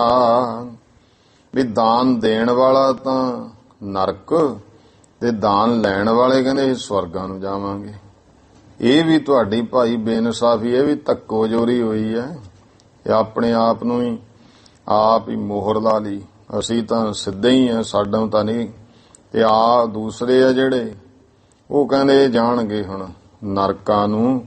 ਐਸਾ ਕੁਝ ਜਿਹੜਾ ਹੈ ਇਹ ਤੁਹਾਨੂੰ ਆਪ ਕੋਈ ਸੋਝੀ ਨਹੀਂ, ਆਪ ਨਾ ਬੁੱਝੈ ਲੋਕ ਬੁਝਾਏ, ਪਾਂਡੇ ਖਰਾ ਸਿਆਣਾ। ਐ ਪੰਡਤ ਨਾਨੂੰ, ਮਹਾਰਾਜ ਕਹਿੰਦੇ ਆਪ ਦੇ ਆਪ ਨੂੰ ਤੂੰ ਬਹੁਤ ਖਰਾ ਸਿਆਣਾ ਸਮਝਦਾਰ ਕੌਣ ਹੈ, ਪਰ ਆਪ ਕੋਈ ਗੱਲ ਨੂੰ ਸਮਝਦਾ ਬੁੱਝਦਾ ਨਹੀਂ, ਐਵੇਂ ਲੋਕਾਂ ਨੂੰ ਸਮਝਾਉਣ ਤੇ ਲੱਗਿਆ ਹੋਇਆ। ਆਪ ਤੇਰੇ ਜੀਵਨ ਵਿੱਚ ਕੋਈ ਅਸਰ ਨਹੀਂ ਹੈ। ਪਾਂਡੇ ਤੂੰ ਜਾਣੈ ਹੀ ਨਾਹੀ, ਕਿੱਥੋਂ ਮਾਸ ਉਪੰਨਾ। ਹੇ ਪੰਡਤ, ਤੂੰ ਇਸ ਗੱਲ ਨੂੰ ਜਾਣਦਾ ਨਹੀਂ ਹੈ ਕਿ ਮਾਸ ਕਿੱਥੋਂ ਉਪੰਨਾ, ਕੀਏ ਪੈਦਾ ਹੋਇਆ। ਤੋਇਓ ਅੰਨ ਕਮਾਦ ਕਪਾਹ, ਤੋਇਓ ਤ੍ਰਿਭਵਨ ਗੰਨਾ। ਪਾਣੀ ਤੋਂ ਕਹਿੰਦੇ ਤੋਇਓ ਭਾ ਪਾਣੀ, ਅੰਨ ਕਮਾਦ ਜਿੰਨਾ ਇਹ ਕਪਾਹ ਇਤਿਆਦਿਕ ਪੈਦਾ ਹੋਏ, ਤੇ ਪਾਣੀ ਤੋਂ ਹੀ ਸਾਰੇ ਤਿੰਨੇ ਭਵਨ ਜਿਹੜੇ ਹੈ ਇਹ ਸਾਰੇ ਵਿਚਾਰੀਏ, ਕਹਿੰਦੇ ਇਹ ਵੀ ਸਾਰੇ ਪੈਦਾ ਨੇ ਪਾਣੀ ਨਾਲ ਹੀ ਸਾਰਾ ਕੁਝ ਹੈ। ਤੋਆ ਆਖਿਓ ਬਹੁ ਵਿਧ ਹੱਛਾ, ਤੋਆ ਆਖੈ ਹੋ ਬਹੁ ਵਿਧ ਹੱਛਾ, ਤੋਐ ਬਹੁਤ ਵਿਕਾਰਾ। ਦੋਨੇ ਹੀ ਪਾਠ ਹੁੰਦੇ ਨੇ, ਆਖਿਓ ਹੋ ਤੇ ਆਖੈ ਹੋ। ਮਹਾਰਾਜ ਕਹਿੰਦੇ ਦੇਖੋ ਤੋਆ, ਤੁਸੀਂ ਉਸ ਪਾਣੀ ਨੂੰ ਤਾਂ ਕਹਿੰਦੇ ਬਹੁਤ ਅੱਛਾ ਹੈ, ਜਿਵੇਂ ਗੰਗਾ ਆਦਿਕ ਦਾ, ਤੇ ਦੂਸਰਾ ਅਰਥ ਤੋਆ ਆਖੈ ਹੋ, ਜਿਹੜਾ ਪਾਣੀ ਕਹਿੰਦਾ ਅੱਛਾ ਹੈ ਵਿਧੀ ਪੂਰਵਕ ਜਿਹੜਾ ਹੈ, ਪਰ ਤੋਆ ਹੈ ਬਹੁਤ ਬੇਕਾਰ ਹੈ। ਪਾਣੀ ਵਿੱਚ ਵੀ ਬਹੁਤ ਬੇਕਾਰ ਨੇ, ਕਿੰਨੇ ਬੇਕਾਰ ਜਿਹੜੇ ਹੈ ਉਹ ਮਹਾਰਾਜ ਕਹਿੰਦੇ ਭਾਈ ਇਹ ਪਾਣੀ ਤੋਂ ਹੀ ਪੈਦਾ ਹੁੰਦੇ ਹਨ। ਜਿੰਨਾ ਵੀ ਐਸਾ ਹੈ ਇਹ ਸਾਰਾ ਏਤੇ ਰਸ ਛੋੜ, ਹੋਵੈ ਸੰਨਿਆਸੀ ਨਾਨਕ ਕਹੈ ਵਿਚਾਰਾ। ਗਰੀਬ ਨਵਾਜ ਪਾਤਸ਼ਾਹ ਕਹਿੰਦੇ ਜਾਣ ਲਓ ਭਾਈ, ਇਹ ਜਿੰਨੇ ਵੀ ਬਾਹਰੀ ਜਾਂ ਅੰਤਰੀਵ ਇਹ ਜਿਹੜੇ ਰਾਸਕਾਸ ਹੈ, ਇਹਨਾਂ ਨੂੰ ਛੱਡਣ ਵਾਲਾ ਸੰਨਿਆਸੀ ਹੁੰਦਾ ਹੈ। ਅਸੀਂ ਤੇ ਭਾਈ ਇਹੀ ਵਿਚਾਰ ਕੇ ਅਸਲ ਸੰਨਿਆਸੀ ਉਹ ਹੈ ਜਿਹੜਾ ਮਨ ਕਰਕੇ ਰਸਾਂ ਤੋਂ ਉੱਪਰ ਉੱਠ ਜਾਵੇ। ਇਹ ਕਿਰਪਾ ਹੁੰਦੀ ਹੈ। ਤੁਸੀਂ ਵੀ ਆਪਣੇ ਅੰਦਰ ਬ੍ਰਹਮ ਦੀ ਵਿਚਾਰ ਲਿਆਓ, ਤੇ ਇਹ ਜਿਹੜੀਆਂ ਮਾੜੇ ਕਰਮ ਨੇ ਨਾ, ਮਹਾਰਾਜ ਕਹਿੰਦੇ ਉਹ ਵੀ ਛੱਡੋ, ਪਖੰਡ ਵੀ ਛੱਡੋ, ਫਿਰ ਤੁਹਾਡਾ ਮਾਸ ਛੱਡਿਆ ਵੀ ਸਫਲ ਹੈ। ਨਹੀਂ ਤਾਂ ਫਿਰ ਉਹ ਮਾਸ ਖਾਣ ਵਾਲਿਆਂ ਨਾਲੋਂ ਵੀ ਤੁਸੀਂ ਭੈੜੇ ਹੋ ਜੇ ਪਖੰਡ ਵਿਕਾਰ ਕਰਦੇ ਹੋ। ਤੇ ਇਹ ਜਿਹੜਾ ਹੈ ਇਹ ਸ਼ਲੋਕ ਨੇ ਇੱਥੇ ਤੱਕ ਲਿਖੇ। ਉਦੋਂ ਸੰਤ ਰੇਣ ਜੀ ਹੁਣ ਇਤਿਹਾਸ ਲਿਖਦੇ ਆ, ਪਰ ਆਪਾਂ ਨਾਲ ਥੋੜੀ ਜਿਹੀ ਵਿਚਾਰ ਇਹਦੇ ਤੇ ਕਰ ਲੈਨੇ ਆ। ਕਈ ਵਾਰ ਫਿਰ ਇਸ ਗੱਲ ਤੇ ਬਹੁਤ ਹੁੰਦਾ ਹੈ। ਹੁਣ ਜੇ ਇਹਨੂੰ ਨਿਰਪੱਖ ਹੋ ਕੇ ਵੇਖੀਏ ਨਾ, ਸਮਝੀਏ ਸਾਰੇ ਇਹਨਾਂ ਦੋਨਾਂ ਸ਼ਲੋਕਾਂ ਨੂੰ, ਇਹਦੇ ਵਿੱਚ ਕਿਤੇ ਵੀ ਮਾਸ ਖਾਣ ਨੂੰ ਮੰਡਨ ਨਹੀਂ ਕੀਤਾ, ਸਿੱਧ ਨਹੀਂ ਕੀਤਾ। ਤੇ ਜਿਹੜੇ ਤਾਂ ਮਾਸ ਖਾਣ ਦਾ ਵਿਰੋਧ ਕਰਨ ਵਾਲੇ ਪੰਡਤ ਸਨ, ਉਹਨਾਂ ਨੂੰ ਸਮਝਾਇਆ ਜਦੋਂ ਤੁਸੀਂ ਜੀਵਾਂ ਦੀਆਂ ਬਲੀਆਂ ਦਿੰਦੇ ਹੋ ਉਦੋਂ ਤੁਸੀਂ ਮਾਸ ਖਾਣ ਨੂੰ ਚੰਗਾ ਕਹਿ ਦਿੰਦੇ ਹੋ, ਦਿਖਾਵੇ ਮਾਤਰ ਵਿਰੋਧ ਕਰਦੇ ਹੋ। ਇਹ ਗੁਰਮੁਖੋ ਉਹਨਾਂ ਲੋਕਾਂ ਵਾਸਤੇ ਜਿਹੜੇ ਅੰਦਰੋਂ ਹੋਰ ਬਾਹਰੋਂ ਹੋਰ। ਫਿਰ ਮਹਾਰਾਜ ਨੇ ਸਾਰੀ ਗੱਲ ਦੱਸੀ ਵੀ ਇਦੋਂ ਭੈੜੇ ਭੈੜੇ ਕਰਮ ਕਰਦੇ ਹੋ ਤੇ ਉਹ ਵਰਜੇ। ਹੁਣ ਸਿੱਖੀ ਵਿੱਚ ਦੋ ਪੱਖ ਨੇ, ਗੁਰੂ ਮਹਾਰਾਜ ਦੀ ਆਪਣੀ ਅੰਮ੍ਰਿਤਮਈ ਬਾਣੀ ਹੈ, ਦੂਜਾ ਇਤਿਹਾਸਕ ਪੱਖ ਹੈ। ਜਦੋਂ ਅਸੀਂ ਇਤਿਹਾਸ ਦਾ ਪੱਖ ਲੈਂਦੇ ਹਾਂ, ਇਤਿਹਾਸ ਵਿੱਚ ਬਿਲਕੁਲ ਸਾਫ਼ ਹੈ ਕਿ ਕੁਰੂਕਸ਼ੇਤਰ ਦੀ ਇਹ ਵਾਰਤਾ ਗਿਆਨੀ ਗਿਆਨ ਸਿੰਘ ਜੀ ਨੇ, ਹੁਣ ਇਹਦੇ ਵਿੱਚ ਇਤਿਹਾਸ ਵਿੱਚ ਸਪਸ਼ਟ ਲਿਖਿਆ ਹੈ ਕਿ ਜਦੋਂ ਇਹ ਦੇਗਚਾ ਖੋਲਿਆ ਨਾ ਤੇ ਉਹਦੀ ਜਗ੍ਹਾ ਮਾਸ ਨਹੀਂ ਸੀ, ਉਹਦੇ ਵਿੱਚ ਖੀਰ ਨਿਕਲੀ ਹੈ। ਉਸ ਸਮੇਂ ਭਾਈ ਸੰਤੋਖ ਸਿੰਘ ਜੀ ਨੇ ਵੀ ਲਿਖਿਆ, ਸੁਣ ਕਰ ਬੋਲੇ ਗੁਣੀ ਗਹੀਰਾ, ਹਮ ਤੋਂ ਧਰੀ ਦੇਗ ਮੈਂ ਖੀਰਾ। ਮਹਾਰਾਜ ਕਹਿੰਦੇ ਤੁਹਾਨੂੰ ਭਰਮੀ ਸੀ, ਇਹ ਮਾਇਆ ਹੀ ਪਾਈ ਸੀ ਤੁਹਾਡੇ ਤੇ, ਅਸੀਂ ਕੋਈ ਕਿਸੇ ਦਾ ਪੁਰਬ ਨੂੰ ਗਲਤ ਕਰਨ ਨਹੀਂ ਆਏ। ਆਹ ਦੇਖ ਲਓ, ਇਹ 'ਚ ਖੀਰ ਹੈ। ਫਿਰ ਗੁਰਮੁਖੋ ਤੀਜਾ ਪ੍ਰਮਾਣ ਸਿੱਖ ਜਗਤ ਵਿੱਚ ਭਾਈ ਬਾਲਾ ਜੀ ਦੀ ਜਨਮ ਸਾਖੀ ਹੈ। ਉਹਦੇ ਵਿੱਚ ਵੀ ਇਹ ਹਵਾਲਾ ਹੈ, ਕੁਰਸ਼ੇਤਰ ਦਾ ਸਾਰਾ ਇਤਿਹਾਸ ਇਹ ਦੱਸਿਆ। ਜਦੋਂ ਕਿ ਜਿੰਨੇ ਬ੍ਰਾਹਮਣ ਸੰਨਿਆਸੀ ਖੱਟ ਦਰਸ਼ਨੀ ਜਦੋਂ ਆਏ, ਉਸ ਵੇਲੇ ਜਿਹੜਾ ਦੇਗਚਾ ਸੀ ਉਹਦੇ ਵਿੱਚੋਂ ਖੀਰ ਕੱਢੀ ਤੇ ਉਸੇ ਜਗਤ ਰਾਏ ਜਿਹੜਾ ਉਹ ਰਾਜੇ ਦਾ ਪੁੱਤਰ ਸੀ ਰਾਜ ਕੁਮਾਰ, ਉਹਦੇ ਹੱਥੋਂ ਵਰਤਾਈ, ਬ੍ਰਹਮ ਭੋਜ ਕੀਤਾ। ਤੇ ਉਹ ਲਿਖਿਆ ਹੈ ਜਨਮ ਸਾਖੀ ਵਿੱਚ, ਸ੍ਰੀ ਗੁਰੂ ਨਾਨਕ ਦੇਵ ਜੀ ਕਿਹਾ ਨਾਮ ਜਪੋ ਤੁਹਾਡਾ ਭਲਾ ਹੋਵੇਗਾ ਤੇ ਰਾਜ ਵੀ ਤੁਹਾਨੂੰ ਮਿਲੇਗਾ। ਉਸ ਜਗਤ ਰਾਏ ਨੂੰ ਬਚਨ ਕੀਤੇ। ਇੰਨੇ ਚਿਰ ਨੂੰ ਗ੍ਰਹਿਣ ਹਟ ਗਿਆ। ਸਾਰੇ ਖੱਟ ਦਰਸ਼ਨੀਆਂ ਨੂੰ ਪੰਗਤ ਲਗਾਏ ਕਿ ਉਸੀ ਦੇਗ ਸੇ ਤਸਮਈ ਨਿਕਾਲ ਉਸ ਰਾਜ ਕੁਮਾਰ ਕੇ ਹੱਥੀਂ ਸ਼ਿਕਾਏ ਤੇ ਵਿਦਾ ਕੀਤਾ। ਉਹ ਦੋਵੇਂ ਗੁਰੂ ਜੀ ਦੇ ਸਿੱਖ ਹੋਏ। ਹੁਣ ਇਹ ਇਤਿਹਾਸਕ ਹਵਾਲੇ ਜਿੱਥੋਂ ਗੱਲ ਸਿੱਧ ਹੋ ਗਈ, ਜੇ ਗੁਰੂ ਮਹਾਰਾਜ ਨੂੰ ਗੁਰਮੁਖੋ ਉਸੇ ਤਰ੍ਹਾਂ ਮਾਸ ਇਹ ਗੱਲ ਪ੍ਰਮਾਣ ਹੁੰਦਾ, ਪ੍ਰਵਾਨ ਖਾਣਾ ਸਿੱਧ ਗੱਲ ਹੁੰਦਾ, ਇਹਦਾ ਮੰਡਨ ਹੁੰਦਾ, ਫਿਰ ਮਹਾਰਾਜ ਨੂੰ ਆਤਮਿਕ ਸ਼ਕਤੀ ਦੁਆਰਾ ਉਹਨੂੰ ਖੀਰ ਬਣਾਉਣ ਦੀ ਲੋੜ ਨਹੀਂ ਸੀ, ਕਿਉਂਕਿ ਪੰਡਤ ਤਾਂ ਤੇਜ ਪ੍ਰਤਾਪ ਅੱਗੇ ਪਹਿਲਾਂ ਹੀ ਨਿਰੁੱਤਰ ਹੋ ਕੇ ਹਾਰ ਚੁੱਕੇ ਸੀ। ਰਾਜਕੁਮਾਰ ਜਗਤ ਰਾਏ ਨੇ ਭਾਵੇਂ ਦੇਗਚੇ ਵਿੱਚ ਮਾਸ ਹੀ ਪਾਇਆ ਸੀ, ਪਰ ਗੁਰੂ ਸਾਹਿਬ ਨੇ ਸਿੱਖਾਂ ਨੂੰ ਮਾਸ ਖਾਣ ਦੀ ਆਦਤ ਪਾਉਣੀ ਹੁੰਦੀ ਜੇ, ਫਿਰ ਗੁਰਮੁਖੋ ਦੇਗਚੇ ਚੋਂ ਮਾਸ ਹੀ ਕੱਢਦੇ। ਫਿਰ ਖੀਰ ਬਣਾਉਣ ਦੀ ਤਾਂ ਲੋੜ ਨਹੀਂ ਸੀ ਨਾ ਮਹਾਰਾਜ ਨੂੰ। ਆਪਣੀ ਆਤਮਿਕ ਸ਼ਕਤੀ ਨਾਲ ਮਹਾਰਾਜ ਨੇ ਖੀਰ ਬਣਾਈ ਹੈ, ਜੋ ਇਸ ਗੱਲ ਦਾ ਪ੍ਰਤੀਕ ਹੈ ਕਿ ਮੇਰੇ ਸਿੱਖ ਮਹਾਰਾਜ ਚਾਹੁੰਦੇ ਸੀ ਮਾਸ ਖਾਣ ਨਾਲ ਨਾ ਜੁੜਨ। ਕੁਦਰਤੀ ਮਨੁੱਖੀ ਜਾਮੇ ਲਈ ਸਾਗ ਅੰਨ, ਇਹਦਾ ਜ਼ਿਕਰ ਜਿਵੇਂ ਕਰਵੇ, ਇਹ ਭਾਈ ਖਾਣ ਵਾਸਤੇ ਸਾਨੂੰ ਪਦਾਰਥ ਦਿੱਤੇ।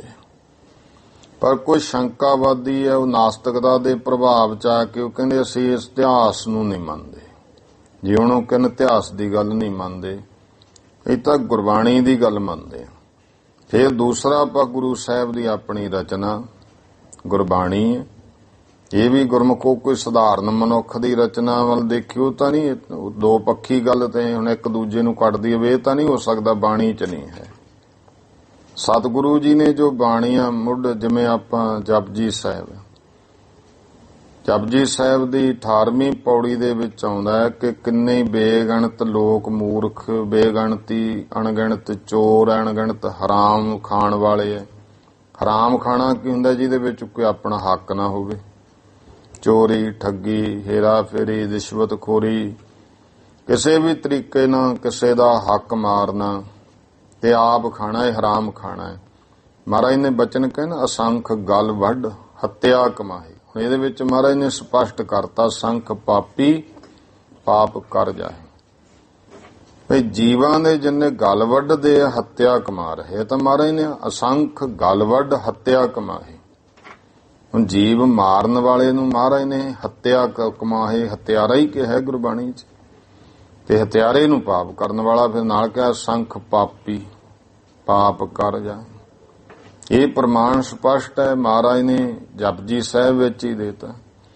ਫਿਰ ਇਹ ਗੁਰਮੁਖ ਹੋਏ ਕਿ ਇੱਕ ਓੰਕਾਰ ਤੋਂ ਲੈ ਕੇ 18, 10, 20 ਤੱਕ ਸੰਪੂਰਨ ਬਾਣੀ ਵਿੱਚ ਗੁਰੂ ਸਾਹਿਬ ਨੇ ਕਿਤੇ ਵੀ ਮਾਸ ਖਾਣ ਦੀ ਆਗਿਆ ਨਹੀਂ ਦਿੱਤੀ।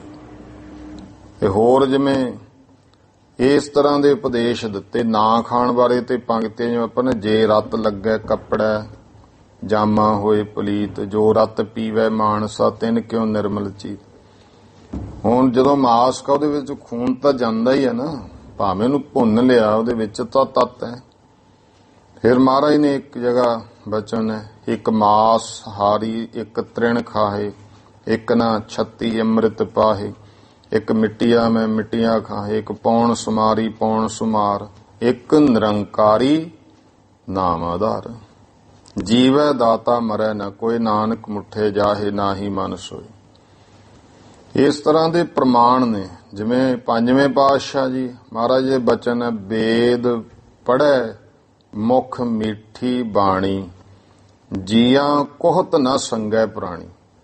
ਮਹਾਰਾਜ ਕਹਿੰਦੇ ਮੁਖੋਂ ਬੜੀ ਮਿੱਠੀ ਮਿੱਠੀ ਬਾਣੀ ਪੜ੍ਹਦਾ, ਵੇਦ ਪੜ੍ਹਦਾ, ਪਰ ਜੀਆਂ ਨੂੰ ਕੋਹਣ ਲੱਗਿਆ ਸੰਗਦਾ ਨਹੀਂ ਹੈ। ਮਨਾ ਹੀ ਕੀਤਾ ਨਾ ਕਿਤੇ। ਫਿਰ ਇਹ ਵੀ ਬਚਨ ਨੇ, ਦੁੱਖ ਨਾ ਦੇਈ ਕਿਸੇ ਜੀ, ਕਿਸੇ ਵੀ ਜੀ ਨੂੰ ਦੁੱਖ ਨਹੀਂ, ਪਤ ਸਿਓ ਘਰ ਜਾਵੋ। ਕਿਤੇ ਬਚਨ ਨੇ, ਗੈਵਾਨ ਹੈਵਾਨ ਹਰਾਮ ਕੁਸ਼ਤਨੀ ਮੁਰਦਾਨ ਮੁਰਦਾਰ ਬਖੁਰਾਏ। ਇਹ ਵੀ ਮਹਾਰਾਜ ਨੇ ਮਨਾ ਹੀ ਕੀਤਾ। ਬਚਨ ਭਗਤ ਕਬੀਰ ਜੀ ਦੇ ਪੜ੍ਹ ਲੋ, ਕਹਿੰਦੇ ਨੇ, ਰੋਜਾ ਧਰੈ ਮਨਾਵੈ ਅੱਲੋਹ, ਸਵਾਦਤ ਜੀ ਸੰਘਾਰੈ, ਆਪਾ ਦੇਖ ਅਵਰ ਨਹੀਂ ਦੇਖੈ, ਕਾਹੇ ਕੋ ਝੱਖ ਮਾਰੈ। ਫਿਰ ਬਚਨ ਆਉਂਦੇ ਆ ਭਗਤ ਕਬੀਰ ਜੀ ਦੇ, ਜੀ ਬਧੋ ਸੋ ਧਰਮ ਕਰ ਥਾਪੋ, ਅਧਰਮ ਕਹੋ ਕਤ ਭਾਈ, ਆਪਸ ਕੋ ਮੁਨਿਵਰ ਕਰ ਥਾਪੋ, ਕਾਕੋ ਕਹੋ ਕਸਾਈ। ਫਿਰ ਤੁਹਾਡੇ ਦੇ ਕਸਾਈਆਂ 'ਚ ਫਰਕ ਕੀ ਹੈ? ਭਗਤ ਕਬੀਰ ਜੀ ਦੇ ਬਚਨ ਨੇ, ਵੇਦ ਕਤੇਵ ਕਹੋ ਮਤ ਝੂਠੇ, ਝੂਠਾ ਜੋ ਨਾ ਵਿਚਾਰੈ, ਜੋ ਸਭ ਮਹਿ ਏਕ ਖੁਦਾਏ ਕਹਿਤ ਹੋ, ਤੋ ਕਿਉਂ ਮੁਰਗੀ ਮਾਰੇ। ਸਪਸ਼ਟ ਲਿਖਿਆ। ਮੁੱਲਾ ਕਹੋ ਨਿਆਓ ਖੁਦਾਈ, ਤੇਰੇ ਮਨ ਕਾ ਭਰਮ ਨਾ ਜਾਈਰਾ, ਪਕਰ ਜੀਓ ਆਨਿਆ ਦੇਹ ਬਿਨਾਸੀ, ਮਾਟੀ ਕੋ ਬਿਸਮਲ ਕੀਆ, ਜੋਤ ਸਰੂਪ ਅਨਾਹਤ ਲਾਗੀ, ਕਹੋ ਹਲਾਲ ਕਿਆ ਕੀਆ। ਫਿਰ ਬਾਣੀ ਵਿੱਚ ਆਉਂਦਾ, ਕਬੀਰ ਜੋਰੀ ਕੀਏ ਜ਼ੁਲਮ ਹੈ, ਕਹਿਤਾ ਨਾਓ ਹਲਾਲ, ਦਫ਼ਤਰ ਲੇਖਾ ਮੰਗੀਏ, ਤਬ ਹੋਏਗੋ ਕੌਣ ਹਵਾਲ। ਫਿਰ ਬਚਨ ਨੇ, ਕਬੀਰ ਖੂਬ ਖਾਨਾ ਖੀਚਰੀ, ਜਾ ਮਹਿ ਅੰਮ੍ਰਿਤ ਲੋਨ, ਹੀਰਾ ਰੋਟੀ ਕਾਰਨੇ ਗਲਾ ਕਟਾਵੇ ਕੌਣ। ਕਬੀਰ ਜੀ ਜੋ ਮਾਰਹਿ ਜੋਰ ਕਰ, ਕਹਤੇ ਹੈ ਜੋ ਹਲਾਲ, ਦਫ਼ਤਰ ਦਈ ਜਬ ਕਾਢ ਹੈ, ਹੋਏਗਾ ਕੌਣ ਹਵਾਲ। ਕਬੀਰ ਭਾਂਗ ਮਾਸਲੀ ਸੁਰਾਪਾਨ, ਜੋ ਜੋ ਪ੍ਰਾਨੀ ਖਾਹੇ, ਤੀਰਥ ਵਰਤ ਨੇਮ ਕੀਏ, ਤੇ ਸਭ ਹੈ ਰਸਾਤ ਲਜਾਹੇ।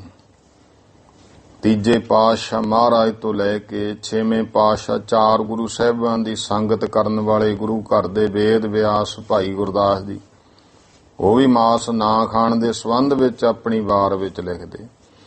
ਜੇ ਗੁਰਮੁਖੋ ਗੱਲ ਗਲਤ ਹੁੰਦੀ, ਗੁਰੂ ਸਾਹਿਬ ਟੋਕ ਦਿੰਦੇ, ਭਾਈ ਗੁਰਦਾਸ ਆ ਕਿਉਂ ਕਹਿਣਾ ਹੈ, ਤੂੰ ਸਾਡੇ ਸਿਧਾਂਤ ਤੋਂ ਉਲਟ ਲਿਖਦਾ। ਸਗੋਂ ਮਹਾਰਾਜ ਨੇ ਬਾਣੀ ਦੀ ਕੁੰਜੀ ਖਿਤਾਬ ਦਿੱਤਾ।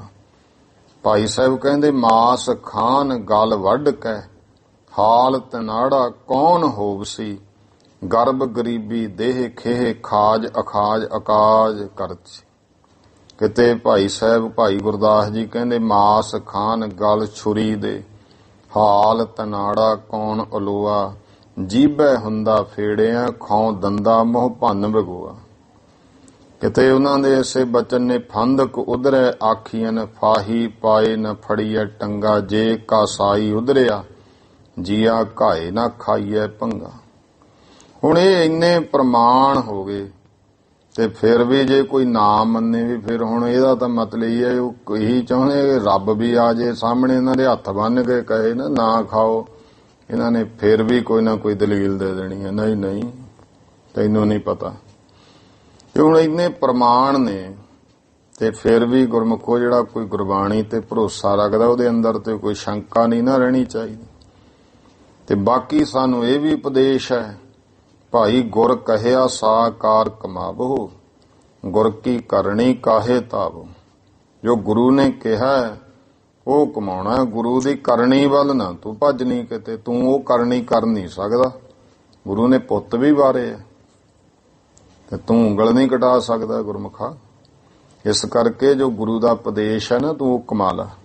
ਗੁਰੂ ਦੀ ਕਰਨੀ ਵੱਲ ਦੇਖਿਆ, ਪਹਿਲੇ ਜਾਮੇ 'ਚ ਮਹਾਰਾਜ ਮੱਕੇ ਕਾਬੇ ਨੂੰ ਚਰਨ ਕਰਕੇ ਲੰਮੇ ਪੈ ਗਏ, ਤੇ ਅੱਜ ਕੋਈ ਇੱਥੇ ਹੀ ਮਸੀਤ ਵਿੱਚ ਜਾ ਕੇ ਕਰਕੇ ਦਿਖਾਵੇ ਤਾਂ ਉਦੋਂ ਹੀ ਉਹ ਲੱਤਾਂ ਵੜ ਦੇਣਗੇ, ਤੂੰ ਇਹ ਕੀ ਕਰਦਾ। ਉਹ ਸਮਰੱਥ ਸੀ, ਉਹਨੇ ਕਰਤਾ। ਦੰਗੇ ਫਸਾਦ ਹੀ ਹੋਣਗੇ ਜੇ ਅੱਜ ਕੋਈ ਕਰੂ। ਆਪਾਂ ਵੀ ਜੇ ਕੋਈ ਇੱਥੇ ਗੁਰਦੁਆਰਾ ਸਾਹਿਬ ਵਿੱਚ ਹੈ ਕੋਈ ਅਣਜਾਣਪੁਣੇ ਚ ਮਹਾਰਾਜ ਵੱਲ ਲੱਤਾਂ ਕਰਦੇ, ਆਪਾਂ ਕਹਿੰਦੇ ਨਾ ਬਈ ਜੇ ਲੱਤਾਂ ਦੁਖਦੀਆਂ ਵੀ ਆ ਪਾਸੇ ਆਸੇ ਵੱਲ ਨੂੰ ਕਰ, ਪੈਰ ਮਹਾਰਾਜ ਵੱਲ ਨਾ ਹੋਣ। ਇਸ ਤਰ੍ਹਾਂ ਦਾ ਨਾ ਕੋਈ ਹੁੰਦਾ ਤਕਰੀਬ ਮਹਾਰਾਜ ਸਿੱਧੇ, ਤੇ ਜੇ ਕੋਈ ਹੁਣ ਹੋਰ ਦੂਸਰੇ ਧਰਮ ਦਾ ਆਵੇ ਫਿਰ ਤਾਂ ਭਰੌਲਾ ਪਾ ਲਾਂਗੇ ਆ ਕੀ ਕਰਨਾ। ਗੁਰੂ ਸਾਹਿਬ ਨੇ ਗੁਰਮੁਖ ਹੋਏ, ਫਿਰ ਹਰਿਦੁਆਰ ਦੇਖੋ ਲਹਿੰਦੇ ਪਾਸੇ ਨੂੰ ਮਹਾਰਾਜ ਨੇ ਪਾਣੀ ਦਿੱਤਾ, ਤੇ ਗੁਰੂ ਪਾਤਸ਼ਾਹ ਮਹਾਰਾਜ ਸਮਰੱਥ 10ਵੇਂ ਪਾਤਸ਼ਾਹ ਅੰਮ੍ਰਿਤ ਛਕਾਉਣ ਵੇਲੇ 5 ਸਿੱਖਾਂ ਦੇ ਸੀਸ ਕੱਟੇ ਗੁਰੂ ਦੀ ਰੀਸ ਕਰਕੇ। ਕੀ ਅੱਜ ਕੋਈ ਹੋ ਸਕਦਾ? ਅੱਜ ਆਪਾਂ ਨੂੰ ਇਹ ਦੱਸਦੇ ਆ ਮਹਾਰਾਜ ਨੇ ਭਾਈ ਇਉਂ ਸੀਸ ਕੱਟੇ, ਜਾਣੋ ਅੱਜ ਤੋਂ ਤੁਸੀਂ ਆਪਣਾ ਸੀਸ ਗੁਰੂ ਦਾ ਜਾਣ ਲਓ। ਉਹ ਤਾਂ ਸਮਰੱਥ ਸੀ, ਉਹਨਾਂ ਨੇ ਲਾਤੇ।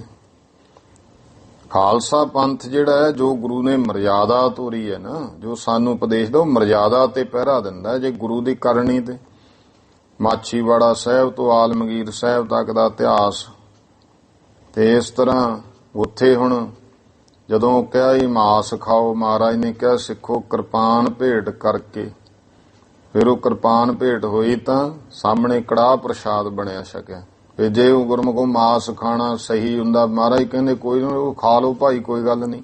ਕਈ ਕਹਿੰਦੇ ਨੇ ਵੀ ਮਜਬੂਰੀ 'ਚ ਖਾ ਲੈ, ਤੇ ਫਿਰ ਉੱਥੇ ਕਹਿੰਦੇ ਉੱਥੇ ਮਜਬੂਰੀ ਹੀ ਸੀ।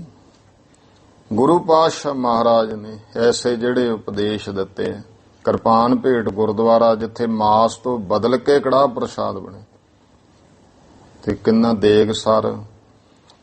ਗੁਰੂ ਪਾਤਸ਼ਾਹ ਮਹਾਰਾਜ ਨੇ ਸਾਰੀ ਗੱਲ ਗੁਰਮੁਖੋ ਸਾਡੇ ਸਾਹਮਣੇ ਹੈ। ਇਸ ਕਰਕੇ ਗੁਰੂ ਨਾਨਕ ਦੇਵ ਪਾਤਸ਼ਾਹ ਨੇ ਇੱਥੇ ਗੁਰਮੁਖੋ ਮਾਸ ਦਾ ਜੇ ਦੇਗ ਚਾ ਰਖਵਾਇਆ ਨਾ, ਉਹਦੇ ਵਿੱਚ ਬਣਾਈ ਖੀਰ, ਉਹਨੂੰ ਖੀਰ ਦੇ ਰੂਪ ਵਿੱਚ ਬਦਲਤਾ, ਸਾਰਿਆਂ ਨੂੰ ਛਕਾਇਆ। ਗੁਰੂ ਦੀ ਰੀਸ ਨਹੀਂ ਆਪਾਂ ਅੱਜ ਕੋਈ ਬਣਾ ਦੂ ਮਾਸ ਦੀ ਖੀਰ, ਕੋਈ ਜੱਸੇ ਕਿੱਡਾ ਵੀ ਕੋਈ ਹੈ, ਕਿਹੜਾ ਬਣਾ ਦੂ ਗੁਰੂ ਨਾਨਕ ਦੇਵ ਜੀ ਮਹਾਰਾਜ ਬਣ। ਤੋ ਜਿਹੜੇ ਭਾਈ ਚਸਕਿਆਂ 'ਚ ਪਏ ਹੋਏ ਐ ਮਾਸ ਮਸਾਲੇ, ਮਨ ਘੜਤ ਐਵੇਂ ਦਲੀਲਾਂ ਦੇਈ ਜਾਣੀਆਂ, ਉਹ ਫਿਰ ਇਹ ਜਿਹੀਆਂ ਜੇਤੇ ਦਾਣੇ ਅੰਨ ਕੇ ਜੀਆਂ ਬਾਝ ਨਾ ਕੋਏ, ਪਹਿਲਾ ਪਾਣੀ ਜੀਓ ਹੈ ਜਿਤ ਹਰਿਆ। ਕਹਿੰਦੇ ਹਰੇਕ ਦਾਣੇ 'ਚ ਹੀ ਹੈ, ਦੁੱਧ ਦਹੀਂ 'ਚ ਵੀ। ਹੁਣ ਤਾਂ ਇਹ ਕਹਿੰਦੇ ਜੀ ਜਿਹਨੇ ਦੁੱਧ ਪੀ ਲਿਆ ਉਹ ਕਹਿ ਨਹੀਂ ਸਕਦਾ ਵੀ ਮੈਂ ਮਾਸ ਨਹੀਂ ਖਾਂਦਾ। ਇਹੋ ਜਿਹੇ ਦਲੀਲਾਂ ਦਿੰਦੇ। ਇਹ ਤਾਂ ਹੁਣ ਖਾਣ ਦਾ ਇਹ ਸਤਿਗੁਰੂ ਦੇਖੋ, ਆਪਾਂ ਦੁੱਧ ਦਹੀਂ ਤੇ ਉਹ ਇਹੋ ਜਿਹੀਆਂ ਦਲੀਲਾਂ ਦਿੰਦੇ ਨੇ। ਪਾਣੀ 'ਚ ਕਿੰਨੇ ਜੀਵ ਆ ਜੂ ਪੀਨੇ, ਇਹ ਜੀਵ ਹਿੰਸਾ। ਇਹਨਾਂ ਦਾ ਸਾਰਿਆਂ ਦਾ ਉੱਤਰ ਇਹੀ ਹੈ ਵੀ ਜਿੱਥੋਂ ਤੱਕ ਜਲ ਅੰਨ ਦੁੱਧ ਦਹੀਂ ਹੈ ਨਾ, ਇਹ ਸੂਖਮ ਜੀਵਾਂ ਦੀ। ਫਿਰ ਸੂਖਮ ਜੀਵ ਤਾਂ ਹਵਾ 'ਚ ਵੀ ਹੈਗੇ ਆ, ਸਾਹ ਨਾਲ ਵੀ ਅੰਦਰ। ਇਹ ਪਰਮੇਸ਼ਰ ਨੇ ਵਿਧ ਬਣਾਈ ਹੈ, ਜਿੰਨੀ ਸਾਨੂੰ ਜ਼ਰੂਰਤ ਹੈ ਇਹਦੇ ਰਾਹੀਂ ਸਾਨੂੰ ਮਿਲੀ ਜਾਂਦਾ ਹੈ। ਇਹ ਵਿਚਾਰ ਹੈ ਜੋ ਗੁਰੂ ਨੇ ਹੁਕਮ ਕੀਤਾ ਉਸ ਨੂੰ ਕਮਾਉਣਾ ਸਿੱਖਦਾ। ਸਾਨੂੰ ਪੇਟ ਪੂਰਤੀ ਲਈ ਜੇ ਹੁੰਦਾ ਗੁਰਮੁਖੋ ਮਾਸ ਲਈ ਕਿਹਾ ਹੁੰਦਾ ਮਹਾਰਾਜ ਨੇ ਕਿ ਖਾ ਸਕਦੇ ਹੋ ਸਿੱਖੋ ਤੁਸੀਂ, ਤਾਂ ਫਿਰ ਭਲਾ ਕਿਸੇ ਕਥਾਵਾਚਕ ਦੀ ਜ਼ਰੂਰਤ ਸੀਗੀ ਉਹ ਸਟੇਜ ਤੇ ਬੈਠ ਕੇ ਕਹਿ ਦੇਵੇ ਨਹੀਂ ਖਾਣਾ ਚਾਹੀਦਾ। ਇਸ ਕਰਕੇ ਅੰਨ ਖਾਣਾ, ਕੱਪੜ ਪਹਿਨਣ ਦੀ ਆ ਰਸ, ਅੰਨ ਪੁਗਾਣੀ, ਮਹਾਰਾਜ ਨੇ ਬਹੁਤ ਕੁਝ ਦਿੱਤਾ ਸਾਨੂੰ ਭਾਈ। ਤੇ ਗੁਰੂ ਪਾਤਸ਼ਾਹ ਕਿਰਪਾ ਕਰਨ। ਇਹ ਵੀ ਹੈ ਜਿੰਨੇ ਹੁਣ ਅੰਮ੍ਰਿਤ ਰੂਪ ਦੁੱਧ ਨੂੰ ਅੰਮ੍ਰਿਤ ਰੂਪ ਕਿਹਾ, ਚਾਹੇ ਉਹ ਚ ਕਿੰਨੇ ਵੀ ਸੂਖਮ ਰੂਪ ਹੈ। ਤੇ ਉਹਨੇ ਸੋਇਨ ਕਟੋਰੀ ਅੰਮ੍ਰਿਤ ਭਰੀ, ਸੋਨੇ ਦੀ ਕਟੋਰੀ ਸੀ। ਭਗਤ ਨਾਮਦੇਵ ਜੀ ਕਹਿੰਦੇ ਅੰਮ੍ਰਿਤ ਨਾ ਭਰੀ, ਭਾਵ ਅੰਮ੍ਰਿਤ ਕੀ ਦੁੱਧ। ਪਸ਼ੂ ਕਰੈ ਚਗਿਆਈਆਂ ਖੜ ਖਾਵੇ ਅੰਮ੍ਰਿਤ ਦੇ। ਇਸ ਤਰ੍ਹਾਂ ਅੰਮ੍ਰਿਤ ਸ਼ਬਦ ਹੈ। ਤੋ ਗੁਰੂ ਮਹਾਰਾਜ ਨੇ ਇਹ ਭਾਵੇਂ ਪਾਣੀ 'ਚ ਵੀ ਸੂਖਮ ਜੀਵ ਕਿਉਂ ਨਹੀਂ, ਦੁੱਧ 'ਚ ਵੀ ਹੈ। ਖੀਰ ਆਧਾਰ ਬਾਰਕ ਜਬ ਹੋਤਾ ਬਿਨ ਖੀਰੇ ਰਹਿਣ ਨਾ ਜਾਈ। ਮਹਾਰਾਜ ਨੇ ਹੁਕਮ ਕੀਤਾ ਇਹਨੂੰ ਵਰਤ ਸਕਦੇ ਹੋ ਤੁਸੀਂ। ਤੇ ਫੇਰ ਗੁਰਮੁਖੋ ਜੀਓ ਪਿੰਡ, ਸਭ ਜੀਓ ਪਿੰਡ ਮੁਖ ਨੱਕ ਦੀਆ ਵਰਤਣ ਕੋ ਪਾਣੀ। ਮਹਾਰਾਜ ਨੇ ਹੁਕਮ ਕੀਤਾ ਪਾਣੀ ਤੁਸੀਂ, ਜਿਹੜਾ ਗੱਲ ਸਾਨੂੰ ਹੁਕਮ ਹੈ ਅਸੀਂ ਉਹਨਾਂ ਵਰਤ ਲਿਆ। ਜੇ ਸਾਨੂੰ ਗੁਰਮੁਖੋ ਮਹਾਰਾਜ ਕਹਿਣ ਦਿੰਦੇ ਨਾ ਕਿ ਸਿੱਖੋ ਦੁੱਧ ਨਹੀਂ ਪੀਣਾ ਤੁਸੀਂ, ਇਹਦੇ 'ਚ ਜੀਆ ਜੰਤ ਹੁੰਦੇ ਆ ਜੀਵ ਹੱਤੇ, ਅਸੀਂ ਨਾ ਪੀਂਦੇ। ਪਰ ਮਹਾਰਾਜ ਦਾ ਹੁਕਮ ਹੈ ਤੁਸੀਂ ਛਕ ਸਕਦੇ। ਹੁਣ ਜਿੱਥੇ ਤੱਕ ਸਾਨੂੰ ਹੁਕਮ ਕਰਤਾ ਉੱਥੇ ਤੱਕ ਅਸੀਂ ਛਕ ਸਕਦੇ ਹਾਂ, ਜਿੱਥੋਂ ਮਨਾਹੀ ਹੈ ਉਹ ਮਨਾਹੀ ਹੈ। ਇਹ ਗੁਰੂ ਦੀ ਮਰਜ਼ੀ ਹੈ। ਉਹਨਾਂ ਨੂੰ ਪਤਾ ਹੈ ਜਿੰਨਾ ਭਾਈ ਤੈਨੂੰ ਲੋੜ ਹੈ ਤੇਰੇ ਸਰੀਰ ਨੂੰ, ਉਹਨਾਂ ਤੈਨੂੰ ਪਾਣੀ, ਅੰਨ, ਦੁੱਧ ਰਾਹੀਂ ਤੈਨੂੰ ਮਿਲ ਹੀ ਜਾਂਦਾ ਹੈ। ਉਦੋਂ ਗਾਹਾਂ ਐਵੇਂ ਜੀਭਾਂ ਦੇ ਸਵਾਦਾਂ 'ਚ ਤੂੰ ਪੈ ਜਾਣਾ। ਗੁਰੂ ਪਾਤਸ਼ਾਹ ਕਿਰਪਾ ਕਰਨ ਤੇ ਭਾਈ ਹੋਰ ਬੜੀਆਂ ਸਬਜ਼ੀਆਂ, ਦਹੀਂ ਵਗਾਰ ਬਹੁਤ ਕੁਝ ਹੈ ਜਿਹੜਾ ਸਾਡੇ ਸਾਹਮਣੇ ਹੈ ਤੇ ਸਤਿਗੁਰੂ ਸੱਚੇ ਪਾਤਸ਼ਾਹ ਕਿਰਪਾ ਕਰਨ। ਕਹਿਣ ਦਾ ਭਾਵ ਹੈ ਕਿ ਮਹਾਰਾਜ ਨੇ ਸਾਰੇ ਦੇਖੋ ਫਿਰ ਮਾਸਾ ਇਹ ਵੀ ਦੱਸਿਆ ਵੀ ਵੱਖ-ਵੱਖ ਤਰ੍ਹਾਂ ਦੀ ਜੂਨੀ, ਇੱਕ ਮਾਸਾਹਾਰੀ, ਇੱਕ ਤ੍ਰਿਣਖਾਹੀ, ਇਹ ਵੀ ਪ੍ਰਮਾਣ ਦਿੱਤਾ। ਇੱਕ ਮਾਸ ਖਾਣ ਵਾਲੇ ਜੀਵ ਬਣਾਤੇ, ਸ਼ੇਰ, ਬਘਿਆੜ, ਜਿਵੇਂ ਬਿੱਲੀ, ਗਿੱਦੜ ਹੋ ਰਹੇ ਮਾਸ ਆਹਾਰ ਕਰਦੇ, ਤੇ ਘਾਹ ਖਾਣ ਵਾਲੇ ਵੀ ਬਣਾਤੇ, ਗਾਂ, ਮੱਝ, ਘੋੜੇ, ਬੱਕਰੀ, ਇਹ ਸਾਰੇ ਜਿਹੜੇ ਪਸ਼ੂ ਘਾਹ। ਤੇ ਇਸ ਤਰ੍ਹਾਂ ਉਹਦੀ ਬਾਕੀ ਉਹਦੀ ਰਜਾ ਹੈ, ਪਰ ਖੁਰਾਕ ਤਾਂ ਵੱਖਰੋ ਵੱਖਰੀ ਬਣਾਤੀ ਨਾ। ਤੇ ਮਹਾਰਾਜ ਨੇ ਇਹਨਾਂ ਦੇ ਦੰਦਾਂ 'ਚ ਵੀ ਉਹੇ ਜਿਹੇ ਦੰਦ ਲਾਏ, ਮਾਸ ਖਾਣ ਵਾਲਿਆਂ ਦੇ ਉਹੇ ਜਿਹੇ ਆ ਤੇ ਜਿਹੜੇ ਘਾਹ ਪੱਠਾ ਖਾਣ ਵਾਲੇ ਉਹੇ ਜਿਹੇ ਨੇ। ਇਸ 36 ਪ੍ਰਕਾਰ ਦਾ ਭੋਜਨ ਜਿਹੜਾ ਸਾਨੂੰ ਮਹਾਰਾਜ ਨੇ ਦਿੱਤਾ ਨਾ, ਜੇ ਪ੍ਰਸਾਦ 36 ਅੰਮ੍ਰਿਤ ਖਾਹੇ। ਕੋਈ ਹੁਣ ਮਿੱਟੀ ਖਾਂਦੇ, ਗੰਡੋਏ ਐ, ਸੱਪ ਐ, ਕੋਈ ਪੌਣਹਾਰੀ ਹੋਈ ਹੈ ਤੇ ਨਾਮ ਦੇ ਆਸਰੇ ਰਹਿਣ ਵਾਲੇ ਵੀ। ਵਾਹਿਗੁਰੂ ਪਰਮੇਸ਼ਰ ਦੀ ਕਿਰਪਾ। ਤੋ ਇਸ ਕਰਕੇ ਭਾਈ ਜਿਹੜਾ ਹੈ ਸਿੱਖੀ ਆਪਾਂ ਇਸ ਪਾਸੇ ਮਾਸ ਵਗੈਰਾ ਤੋਂ ਸਿੱਖ ਨੇ ਗੁਰੇਜ਼ ਕਰਨਾ ਹੈ। ਵਾਹਿਗੁਰੂ ਪਰਮੇਸ਼ਰ ਨੇ ਸਾਨੂੰ ਬੜੀਆਂ ਚੰਗੀਆਂ ਚੰਗੀਆਂ ਵਸਤੂਆਂ ਦਿੱਤੀਆਂ ਨੇ।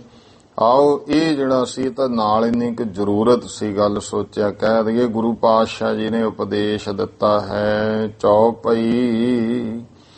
ਅੱਗੇ ਸੰਤ ਰੇਣ ਜੀ ਇਤਿਹਾਸ ਦੱਸਦੇ ਨੇ, ਤਿਉਂ ਸਭ ਭਾਖਿਓ ਸ੍ਰੀ ਗੁਰ ਐਨ। ਇਸ ਤਰ੍ਹਾਂ ਭਾਈ ਸ੍ਰੀ ਗੁਰੂ ਮਹਾਰਾਜ ਜੀ ਨੇ ਗੁਣਾਂ ਦੇ ਘਰ ਗੁਰੂ ਨਾਨਕ ਦੇਵ ਜੀ ਨੇ ਇਹ ਬਚਨ ਕਹੇ। ਤੂਸਨ ਭਾ ਤਬ ਆਏ ਨ ਬੈਨ। ਕਹਿੰਦੇ ਸਾਰੇ ਚੁੱਪ ਹੋ ਗਏ, ਕਿਸੇ ਨੂੰ ਕੋਈ ਬੋਲ ਨਹੀਂ ਆਇਆ। ਨਾਨੂ ਦ્વੈ ਕਰ ਬੰਦ ਉਚਾਰਾ। ਨਾਨੂ ਪੰਡਤ ਨੇ ਦੋਵੇਂ ਹੱਥ ਜੋੜ ਕੇ ਬੇਨਤੀ ਕੀਤੀ, ਹੇ ਫਕੀਰ ਕਿਆ ਨਾਮ ਤੁਮਾਰਾ। ਹੇ ਫਕੀਰ ਤੇਰਾ ਨਾਮ ਕੀ ਹੈ। ਕਹੈ ਗੁਰੂ ਹਮ ਨਾਨਕ ਨਾਮ। ਉਹ ਗੁਰੂ ਮਹਾਰਾਜ ਕਹਿੰਦੇ ਸਾਡਾ ਨਾਮ ਨਾਨਕ ਹੈ।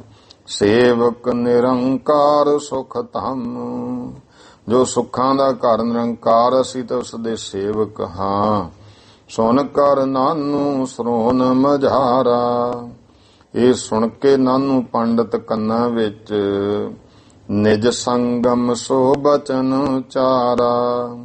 ਆਪਣੇ ਨਾਲ ਦੇ ਹੁਣ ਸਾਰੇ ਸੰਗੀਆਂ ਨੂੰ ਕਹਿਣ ਲੱਗਿਆ ਹੈ, ਲਿਖਿਓ ਭਵਿੱਖਤ ਮਹਿ ਇਤਿਹਾਸੂ। ਕਹਿੰਦਾ ਭਾਈ ਭਵਿੱਖਤ ਦੇ ਵਿੱਚ ਭਾਵ ਭਵਿੱਖਤ ਪੁਰਾਣ ਗ੍ਰੰਥ ਵਿੱਚ ਇਤਿਹਾਸ ਲਿਖਿਆ ਹੋਇਆ ਹੈ। ਸ੍ਰੀ ਨਾਨਕ ਅਵਤਾਰ ਪ੍ਰਕਾਸ਼ੂ, ਕਿ ਸ੍ਰੀ ਗੁਰੂ ਨਾਨਕ ਦੇਵ ਮਹਾਰਾਜ ਅਵਤਾਰ ਸਰੂਪ ਪ੍ਰਕਾਸ਼ ਹੋਣਗੇ। ਸੁਆਮੀ ਕਾਰਤਕ ਬ੍ਰਹਮਾ ਪਾਸ। ਇਹ ਸੁਆਮੀ ਕਾਰਤਕ ਨੇ ਬ੍ਰਹਮਾ ਦੇ ਕੋਲ। ਕੀਨੋ ਪ੍ਰਸ਼ਨ ਕਲੀ ਦੁਖ ਰਾਸ। ਜੋ ਭਾਈ ਇਹ ਪ੍ਰਸ਼ਨ ਕੀਤੇ ਸਨ ਕਿ ਜਿਹੜਾ ਕਲਯੁਗ ਹੈ ਦੁੱਖਾਂ ਦੀ ਹੀ ਪੂੰਜੀ ਹੈ। ਮੰਦ ਕਰਮ ਬਹੁ ਕਲਖ ਕਮਾਵੇ। ਕਿਹਾ ਸੀ ਸੁਆਮੀ ਕਾਰਤਕ ਨੇ ਬ੍ਰਹਮਾ ਵੀ ਉਦੋਂ ਬਹੁਤ ਮੰਦ ਕਰਮੀ ਹੋਣਗੇ, ਪਾਪ ਕਮਾਉਣ ਲੱਗ ਜਾਣਗੇ ਕਲਯੁਗ ਵਿੱਚ। ਨਰਕਨ ਤੇ ਕਿਹ ਵਿਧ ਛੁੱਟ ਜਾਵੇ। ਤਾਂ ਇਹਨਾਂ ਦਾ ਨਰਕਾਂ ਤੋਂ ਕਿਸ ਤਰ੍ਹਾਂ ਛੁਟਕਾਰਾ ਹੋਵੇ। ਬ੍ਰਹਮਾ ਨੇ ਤਬ ਬਾਕ ਉਚਾਰਾ। ਉਸ ਸਮੇਂ ਬ੍ਰਹਮਾ ਨੇ ਇਹ ਬਚਨ ਬਾਕ ਉਚਾਰੇ ਸਨ। ਸੋ ਸੁਣੀਏ ਅਬ ਭਲੀ ਪ੍ਰਕਾਰਾ। ਇਹ ਨਾਨੂ ਪੰਡਤ ਆਪ ਦਾ ਵਿਸ਼ਵਾਸ ਹੈ। ਉਹ ਕਹਿੰਦੇ ਉਹ ਭਲੀ ਪ੍ਰਕਾਰ ਸੁਣ ਲਵੋ। ਸ਼ਲੋਕ ਤਦਾ ਵੈ ਲੋਕ ਰਖਿਆਰਥੰ ਮਲੇਸ਼ਾ ਨਾ ਨਾਸ਼ ਹੇਤੁ ਬੇ। ਕਹਿੰਦੇ ਉਹ ਸਮਾਂ ਉਹ ਕਲਯੁਗ ਦਾ, ਫਿਰ ਉਸ ਸਮੇਂ ਲੋਕਾਂ ਦੀ ਰੱਖਿਆ ਵਾਸਤੇ ਮਲੇਸ਼ਾਂ ਦਾ ਨਾਸ਼ ਕਰਨ ਲਈ। ਪਸ਼ਚਮੈ ਤੂੰ ਸੁਭੇ ਦੇਸੇ ਬੇਦੀ ਬੰਸੇਚ ਨਾਨਕੋ। ਪਸ਼ਚਮ ਸ਼ੁਭ ਦੇਸ਼ ਬੇਦੀ ਬੰਸ ਦੇ ਵਿੱਚ, ਪੱਛਮ ਦਾ ਭਾਵ ਇਹ ਨਨਕਾਣਾ ਸਾਹਿਬ ਦੀ ਧਰਤੀ। ਬੇਦੀ ਵੰਸ਼ ਦੇ ਵਿੱਚ ਇੱਕ ਨਾਨਕ ਨਾਮ ਨਾਨਕ ਭਉ ਰਾਜ ਰਿਖੀ ਬ੍ਰਹਮ ਗਿਆਨ ਏਕ। ਇਸ ਤਰ੍ਹਾਂ ਕਹਿੰਦੇ ਭਾਈ ਇੱਕ ਰਾਜ ਰਿਖੀ ਬ੍ਰਹਮ ਗਿਆਨ ਦਾ ਭੰਡਾਰ ਨਾਨਕ ਰੂਪ ਦੇ ਵਿੱਚ ਰਾਣੋਏ ਸੰਸਾਰ ਦੇ ਉੱਤੇ। ਮਾਨਸ ਵ ਵੇਖਿਅਤੀ ਕਲੂ ਸਕੰਦ ਤਤ ਵਿਦਿਅੰ ਕਲਿਆਰ ਹੋ। ਉਸ ਸਮੇਂ ਇਹ ਜਾਣੋ ਕਿ ਕਾਲੂ ਚੰਦ ਇਹ ਉਸ ਘਰ ਦੇ ਵਿੱਚ ਪੈਦਾ ਹੋਣਗੇ, ਭਾਵ ਗੁਰੂ ਨਾਨਕ ਦੇਵ ਸੱਚੇ ਪਾਤਸ਼ਾਹ ਜੀ। ਸ੍ਰੀ ਮਾਨ ਰਾਜ ਸਾਰਦੂਲਾਨ ਪਦਸ਼ਤੀ ਪੁਨ। ਇਹ ਸਾਰਾ ਕੁਝ ਦੱਸਿਆ ਕਿ ਉਸ ਸਮੇਂ ਮਲੇ ਛਾਨਾ ਹਰ ਨਿਸ਼ਚਿਤ ਸਕੰਦ ਧਰਮ ਤਤੋ ਪ੍ਰਦੇਸ਼ ਕ੍ਰਿਤ। ਇਹ ਭਾਈ ਸਾਰਾ ਸਕੰਦ ਇਹ ਕਿਹੜੇ ਜਗ੍ਹਾ ਸਾਰਾ ਕੁਝ ਦੱਸਿਆ ਉਹਨਾਂ ਨੇ ਵੀ ਭਵਿੱਖਤ ਪ੍ਰਾਣ ਦਾ ਸਕੰਦ ਹੈ ਤੇ ਉਹਦੇ ਵਿੱਚ ਸਾਰਾ ਕੁਝ ਦੱਸਿਆ ਹੋਇਆ ਹੈ। ਉਹ ਸਾਰੀ ਗੱਲ ਦਾ ਫਿਰ ਅੱਗੇ ਜਿਹੜਾ ਹੈ ਉੱਤਰ ਰੂਪ ਵਿੱਚ ਵੀ ਦਿੱਤਾ, ਜੋ ਹੁਣ ਆਪਾਂ ਟਾਈਮ ਹੋ ਗਿਆ ਹੈ ਸਮਾਪਤੀ ਦਾ। ਕੱਲ ਇੱਥੋਂ ਅੱਗੇ ਇਤਿਹਾਸ ਸਰਵਣ ਕਰਾਂਗੇ। ਭੁੱਲ ਚੁੱਕ ਦੀ ਖਿਮਾ ਸਰਬੱਤ ਮਾਈ ਭਾਈ। ਉਚਾਰਨ ਕਰੋ ਜੀ ਵਾਹਿਗੁਰੂ ਨਾਮ ਜਹਾਜ ਹੈ, ਚੜੇ ਸੋ ਤਰੇ ਪਾਰ। ਜੋ ਸ਼ਰਧਾ ਕਰ ਸੇਵੰਦੇ, ਗੁਰ ਪਾਰ ਉਤਾਰਨ ਹਾਰ। ਵਾਹਿਗੁਰੂ ਜੀ ਕਾ ਖਾਲਸਾ, ਵਾਹਿਗੁਰੂ ਜੀ ਕੀ ਫਤਿਹ।